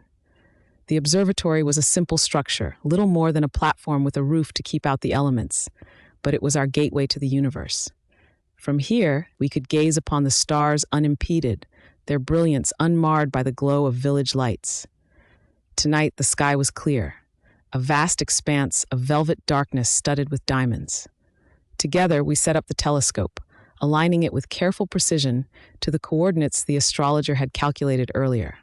I marveled at his skill, his ability to predict the movements of celestial bodies with such accuracy. It was an art as much as a science, a blend of intuition and knowledge passed down through generations. As the night deepened, the temperature dropped, a chill seeping into our bones despite our thick cloaks. We huddled together, wrapped in silence, as we awaited the spectacle to come. The only sounds were the gentle rustle of leaves and the occasional hoot of an owl, a nocturnal sentinel watching over the night. Time seemed to stretch and contract, the minutes slipping away as we waited. I found myself lost in thought, my mind drifting on the currents of the night. I pondered the lives of those who had come before us, who had gazed upon these same stars and sought to understand their secrets. I felt a kinship with them, a shared quest for knowledge that transcended time. Finally, the moment arrived. The astrologer gestured for me to look through the telescope, his eyes alight with excitement. I peered through the lens, adjusting it slightly until the image came into focus. There, framed in the circle of glass, were two planets, their paths crossing in a celestial embrace. It was a sight of breathtaking beauty, a cosmic ballet that unfolded before my eyes. I watched, entranced, as the planets drew closer, their orbits a testament to the intricate dance of the universe. It was a moment of profound connection, a reminder that we were not alone in the vastness of space. The astrologer spoke softly beside me, his words a melodic murmur that matched the rhythm of the stars. "This conjunction," he said, "is a rare gift, a glimpse into the harmony of the cosmos. It is a reminder of our place in the grand tapestry of existence, a moment when the heavens align to reveal their secrets." I nodded, unable to tear my gaze away from the spectacle. It was a humbling experience, a reminder of the fragility and beauty of life. As I watched, I felt a sense of peace settle over me, a quiet acceptance of the mysteries that lay beyond our understanding. The night wore on, the planets eventually drifting apart, their paths diverging once more. The astrologer and I lingered on the hilltop, reluctant to leave the magic of the moment behind. We spoke in hushed tones, our conversation a continuation of the lessons learned that day. As the first light of dawn touched the horizon, we made our way back to our abode, our hearts full with the wonder of the night. The world was waking, the birds heralding the new day with their song. I felt a sense of gratitude for the experiences we had shared, for the knowledge passed down through the ages. In the quiet of the morning, as the sun began its ascent, I realized that being an astrologer's assistant was not about glamour or prestige. It was about connection, to the stars, to the earth, and to each other. It was a journey of discovery, a path that led us ever onward, guided by the light of the heavens. And as we stepped into the warmth of our home, the door closing softly behind us, I knew that the lessons of the night would stay with me, a guiding star in the vast expanse of my life. The room greeted us with a familiar embrace, its hearth still warm from the embers left by the previous evening. The scent of burnt wood mingled with the faint aroma of herbs hanging in bundles from the rafters, a comforting reminder of the simple pleasures that awaited within. The astrologer, with his flowing robes and eyes that seemed to hold the secrets of the universe, moved with a quiet grace, setting down his parchments and celestial charts on the oaken table that stood at the heart of our humble dwelling. In the soft glow of the morning, the space transformed. revealing the myriad of tools and artifacts that were the lifeblood of our practice. Shelves lined with books, their spines worn by the touch of countless hands, whispered tales of ancient wisdom. Instruments of brass and glass caught the light, casting intricate patterns on the walls, a dance of shadows that seemed to echo the cosmic ballet we had just witnessed under the starlit sky. We settled into our morning routine with a sense of reverence, each movement deliberate and steeped in tradition. The astrologer prepared a pot of herbal tea, its steam curling upwards like the tendrils of a misty dawn. As the fragrant liquid filled our cups, we sat across from one another, the silence between us as comfortable as an old friend. It was in these quiet moments that the true essence of our work revealed itself. The glamour of courtly life and the intrigue of royal patrons paling in comparison to the profound connection we nurtured with the universe and each other. Our conversation meandered through the events of the previous night, revisiting the constellations that had guided us, the celestial phenomena that had captured our attention. The astrologer spoke of the alignment of planets, his voice a gentle cadence that mirrored the rhythms of the cosmos.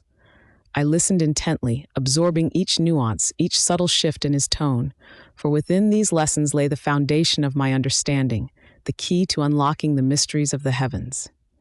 As the day unfolded, the village around us came to life, a tapestry of sound and activity. The clatter of hooves on cobblestone streets, the laughter of children at play, the distant call of merchants hawking their wares, all blended into a symphony of daily existence. Yet within our sanctuary, time seemed to stretch and bend, a fluid entity that allowed us to delve deep into the art of astrology, to explore its many facets with an unhurried curiosity.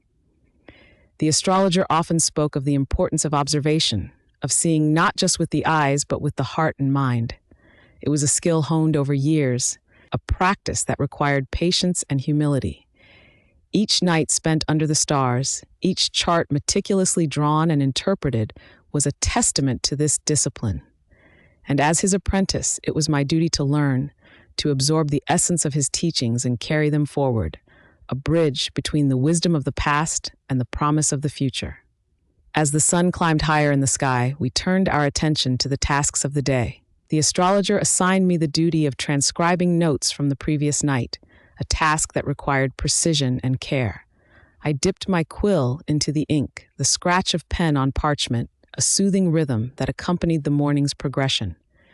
Each word captured was a fragment of a larger narrative, a story woven from the threads of celestial events and human experience. The astrologer busied himself with the preparation of an astrological chart for a noble patron, his focus unwavering as he calculated the positions of the stars and planets with meticulous accuracy. It was a process both scientific and intuitive, a blend of mathematical precision and artistic interpretation. I watched him work, marveling at the ease with which he navigated the complexities of his craft, his hands moving with a deftness that spoke of years of practice and dedication. As the shadows lengthened and the sun began its descent, we paused in our endeavors to share a simple meal, breaking bread together in a ritual that nourished both body and spirit. The astrologer spoke of the cycles of nature, the ebb and flow of seasons that mirrored the movements of the heavens. It was a reminder of the interconnectedness of all things, a theme that resonated deeply within me, weaving its way into the fabric of my understanding. The evening approached with a gentle inevitability, the sky painted in hues of gold and amber. We ventured outside once more, the cool air a balm against the warmth of the day. The village settled into a tranquil hush, the bustle of activity giving way to a peaceful quietude. We walked along the familiar path, our footsteps a soft echo against the earth, and the world around us a canvas of fading light and encroaching shadows. As we reached the hilltop, the astrologer paused, his gaze fixed on the horizon where the first stars began to appear, timid yet persistent in their emergence. He spoke of the importance of perspective, of seeing beyond the immediate and embracing the vastness of the universe. It was a lesson in humility, a reminder of our place within the grand scheme of existence, a fleeting moment in a tapestry that stretched beyond comprehension. We sat together, the grass cool beneath us, the sky a deepening indigo that invited contemplation. The astrologer pointed to the constellations, tracing their outlines with a practiced hand, recounting the myths and legends that had been passed down through generations. Each story was a thread in a larger narrative, a testament to the power of the human imagination and our unending quest to understand the world around us. In that sacred space, beneath the watchful eyes of the cosmos, I felt a profound sense of belonging. The stars, distant yet intimately familiar, whispered their secrets, their light a beacon that guided us through the darkness. It was a moment of clarity, a realization that our work was not about prediction or prophecy, but about connection to the universe, to each other, and to the eternal dance of creation and dissolution. As the night deepened, the astrologer and I lingered on the hilltop, reluctant to leave the magic of the moment behind. We spoke in hushed tones, our conversation a continuation of the lessons learned that day. It was a dialogue that transcended words, a communion of souls bound by a shared passion for the mysteries of the cosmos. The world around us slumbered, wrapped in the gentle embrace of night. Yet, within us, a spark of wonder burned brightly, a reminder of the limitless possibilities that awaited us beneath the stars. And as we made our way back to our abode, the path illuminated by the soft glow of moonlight, I knew that the journey we embarked upon was one of discovery and transformation, a quest that would continue to unfold with each passing day and night. In the quiet of the morning, as the sun began its ascent once more, I realized that being an astrologer's assistant was not about glamour or prestige. It was about connection to the stars, to the earth, and to each other. It was a journey of discovery, a path that led us ever onward, guided by the light of the heavens. And as we stepped into the warmth of our home, the door closing softly behind us, I knew that the lessons of the night would stay with me, a guiding star in the vast expanse of my life. The dawn unfurled across the horizon like a celestial tapestry, painting the sky with hues of rose and gold. It was in these quiet moments, as the world awoke from its slumber, that the true essence of our work revealed itself. Not in the grandiose predictions or the ethereal allure of the stars, but in the simple rituals that bound us to the universe and to each other. In the dim light of our austere dwelling, the scent of herbs and parchment lingered in the air, mingling with the earthy aroma of the wooden beams that supported the roof over our heads. My mentor, the master astrologer, moved with a practiced grace, his fingers deftly sorting through a collection of scrolls and celestial charts that crinkled softly under his touch. His eyes, sharp and discerning, scanned the heavens even in the absence of night, as if seeking to understand the mysteries that remained hidden beneath the veil of daylight. My role as an assistant was one of many layers, intricate and demanding. It required a delicate balance of reverence and inquiry, a constant dance between the known and the unknown. In the early hours, while the air was still fresh with dew, I would gather the necessary ingredients for our daily rituals. Each herb, each root was chosen with care, for they held the power to cleanse and to connect us with the greater cosmos. The ritual of preparation was a meditation in itself, a reminder of the cyclical nature of life and the universe. As I ground the herbs with a mortar and pestle, the rhythmic motion mirrored the eternal cycles of the stars. I felt a profound sense of peace, knowing that these small acts contributed to a larger tapestry, one that stretched far beyond the boundaries of our comprehension. Once the preparations were complete, we would gather in the central chamber, a space that seemed to pulse with an energy all its own.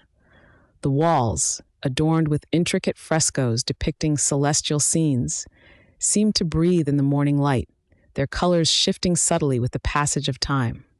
There, under the watchful gazes of painted constellations, we would perform the morning invocation, a series of chants and gestures that aligned our spirits with the celestial forces.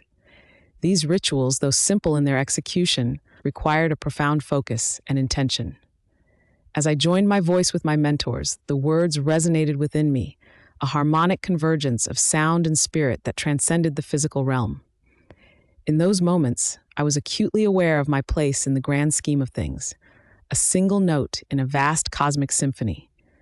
Yet, amidst the serenity of these rituals, the day-to-day reality of being an astrologer's assistant was far from glamorous. The work was arduous, often demanding more than just physical labor. It required an unyielding dedication, a willingness to surrender to the whims of the universe and to embrace the unknown with an open heart. There were times when the weight of this responsibility felt overwhelming, when the stars seemed distant and indifferent to our earthly struggles. On such days, the parchment would blur before my eyes, the symbols and calculations merging into an indecipherable tangle. It was in these moments of doubt and frustration that I would seek solace in the natural world, stepping outside to breathe in the crisp air and to feel the earth beneath my feet. The forest that bordered our dwelling was a sanctuary, its ancient trees standing as silent sentinels, their branches whispering secrets to the wind. As I wandered along the familiar paths, I found comfort in the rustle of leaves and the soft murmur of the stream that wound its way through the undergrowth. Nature, in its boundless wisdom, offered a gentle reminder of the cycles of growth and decay, of patience and perseverance. It was during one such meander that I encountered a fellow traveler, a young woman who, like me, sought solace in the embrace of the woods. Her presence was a balm to my weary spirit, her laughter a melody that lifted the weight of the world from my shoulders. Together, we would sit by the stream, our conversations flowing as freely as the water that cascaded over the stones. Her name was Alara, and she was a healer, her hands skilled in the art of mending both body and soul. Her knowledge of herbs and their properties surpassed even my own, and she shared her wisdom freely, her eyes sparkling with a joy that was infectious. In her company, the burdens of my role seemed lighter, the path ahead illuminated by the warmth of her friendship.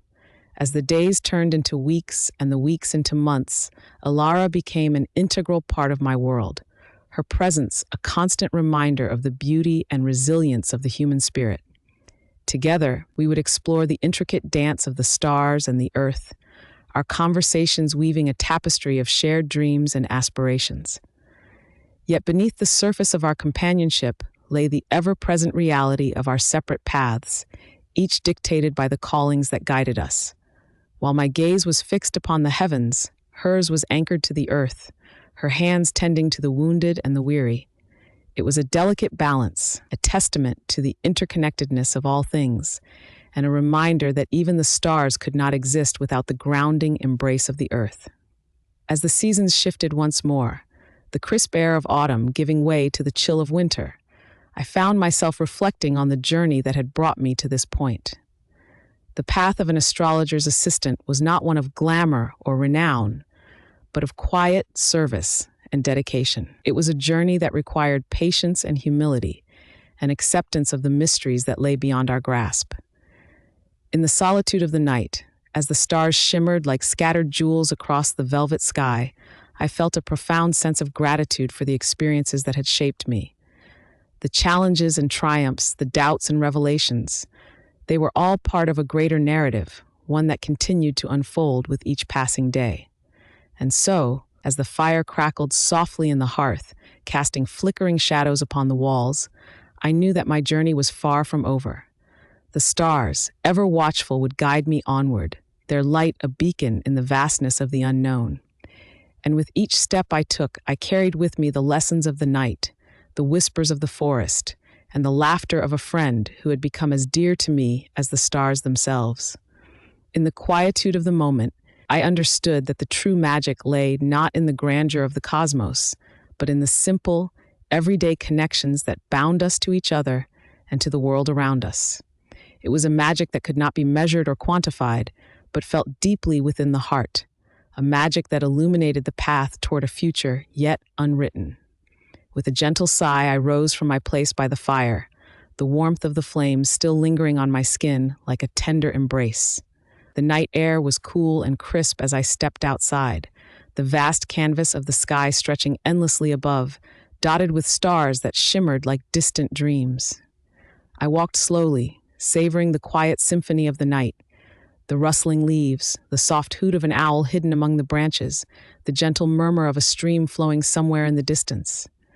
Each sound was a note in the melody of life, a reminder of the intricate web of existence that connected all living things. As I wandered, I pondered the paths that had led me here, to this moment of serene reflection.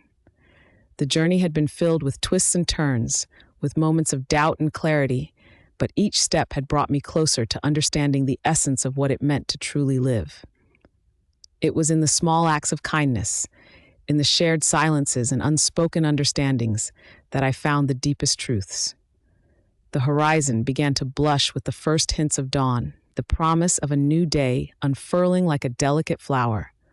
I turned back toward the cabin, knowing that the fire within would soon be rekindled, its warmth a sanctuary from the chill of the morning. Yet in my heart, I carried a different kind of fire, a flame of hope and courage, fueled by the stories yet to be told, the journeys yet to be undertaken.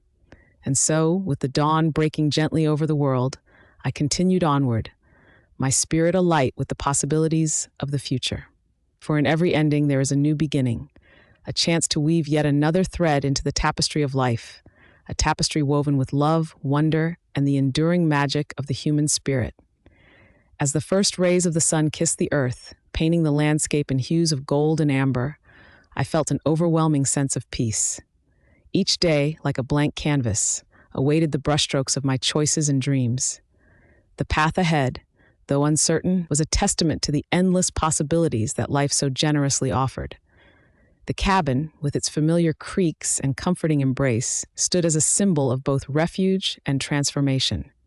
It had been my sanctuary during times of reflection, a place where I had unraveled the mysteries of my own heart.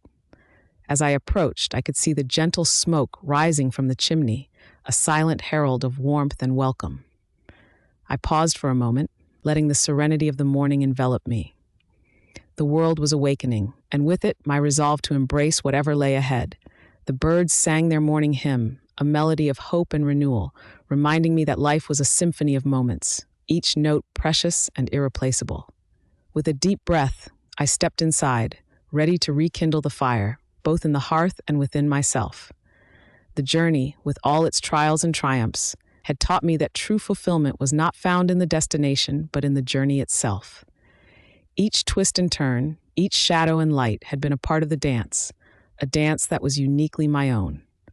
And so, as the world outside blossomed into full day, I knew that my story was far from over. There were paths yet to tread, dreams yet to dream, and love yet to give. With gratitude in my heart and a smile on my lips, I embraced the new beginning, ready to write the next chapter of my life with courage and grace. For life, in all its complexity and beauty, was the greatest story of all, a story that I was privileged to live and share. And as I took that next step, I carried with me the knowledge that each ending was but a prelude to a new beginning, a new dawn, and a new adventure. As I stood there, surrounded by the quiet whispers of the past and the gentle promise of what lay ahead, I felt the warmth of the sun begin to spill through the windows, painting the room in hues of gold and amber. The walls, once silent witnesses to my solitude, now seemed to hum with the vibrant energy of renewal and hope. I let my fingers trail along the worn edges of familiar keepsakes, books that had been my companions through stormy nights, photographs that captured fleeting smiles and stolen glances, mementos of laughter and love. They were the threads of my tapestry, each one woven with care, each one a testament to the life I had lived and the person I had become.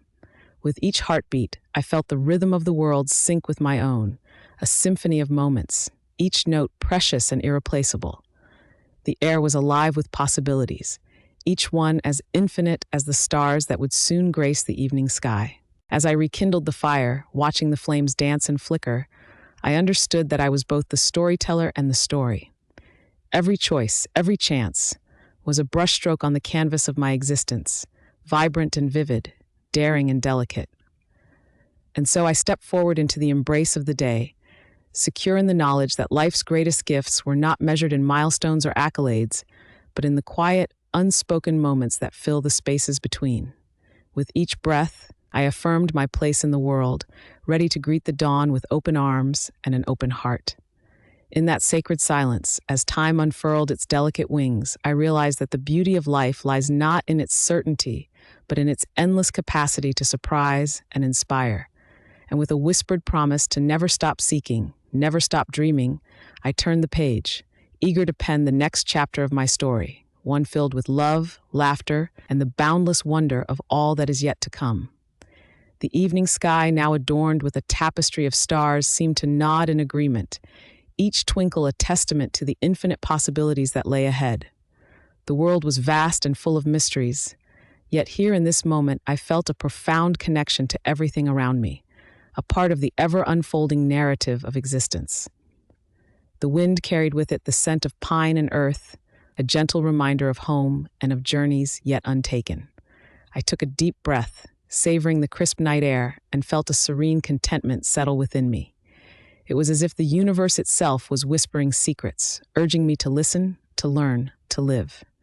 It became clear that the path forward was not just a solitary endeavor, but a shared adventure, woven with the stories of those I had met and those I had yet to encounter. Each soul, a thread in the tapestry, contributed to the rich, complex design of life. With gratitude in my heart, I acknowledged the interconnectedness of it all. As the fire slowly ebbed into warm embers, I stood up, feeling the gentle tug of the journey that awaited. The night was young, and though the road ahead was unknown, it was inviting in its mystery. With courage as my compass and dreams as my guide, I began to walk, leaving behind footprints that would soon be embraced by the earth, yet forever imprinted in the story of who I was becoming. And so, beneath the watchful gaze of the stars, I embarked on this new chapter, ready to embrace each moment as it came, knowing that the true essence of life was not in the destination, but in the journey itself. My heart was full, my spirit unyielding, and with a quiet resolve I ventured forth, eager to discover all the wonders that tomorrow would surely bring. The path before me was both familiar and uncharted, a paradox that mirrored the essence of life itself. Every step I took resonated with the rhythmic whisper of the night breeze, a gentle reminder of the world's vastness and my humble place within it. The moon, a silent guardian, illuminated my way, casting silvered shadows that danced in harmony with the rustling leaves. In this serene solitude, memories mingled with anticipation. Faces of those I had encountered flickered like fireflies in my mind, their laughter and wisdom echoing softly in the corridors of my thoughts. These memories were my companions, as much a part of my journey as the road beneath my feet. The horizon, where the sky kissed the earth, seemed to beckon with promises of new beginnings. It was here, in the quiet intersection of past and future, that I found solace. The journey had taught me that every ending was merely a prelude to something new, a perpetual cycle of growth and discovery. As I walked, the world around me slowly transformed. The first light of dawn began to weave its golden threads through the tapestry of night, painting the sky with hues of hope and possibility.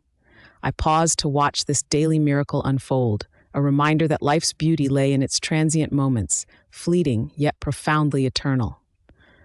With a heart open to the wonders yet to be revealed, I resumed my journey. Each step was a testament to my resilience and desire to explore the boundless possibilities that awaited. The universe was a vast, unending story, and I was but a humble scribe, eager to pen the next chapter with courage and grace. And so, with the dawn as my witness, I ventured forth into the embrace of a new day, ready to weave my own tale into the ever-expanding narrative of life, trusting that it would be as beautiful and unpredictable as the stars that had guided me through the night.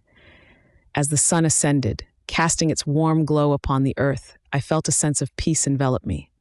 The gentle rustling of leaves whispered secrets of the past, while the birds sang songs of new beginnings. Nature's symphony played on, a harmonious reminder that every end was indeed a new beginning, each note a promise of renewal. I continued along the path, my heart full of gratitude for the lessons learned and the memories cherished. The road ahead was uncharted, yet it beckoned with the allure of mystery and adventure.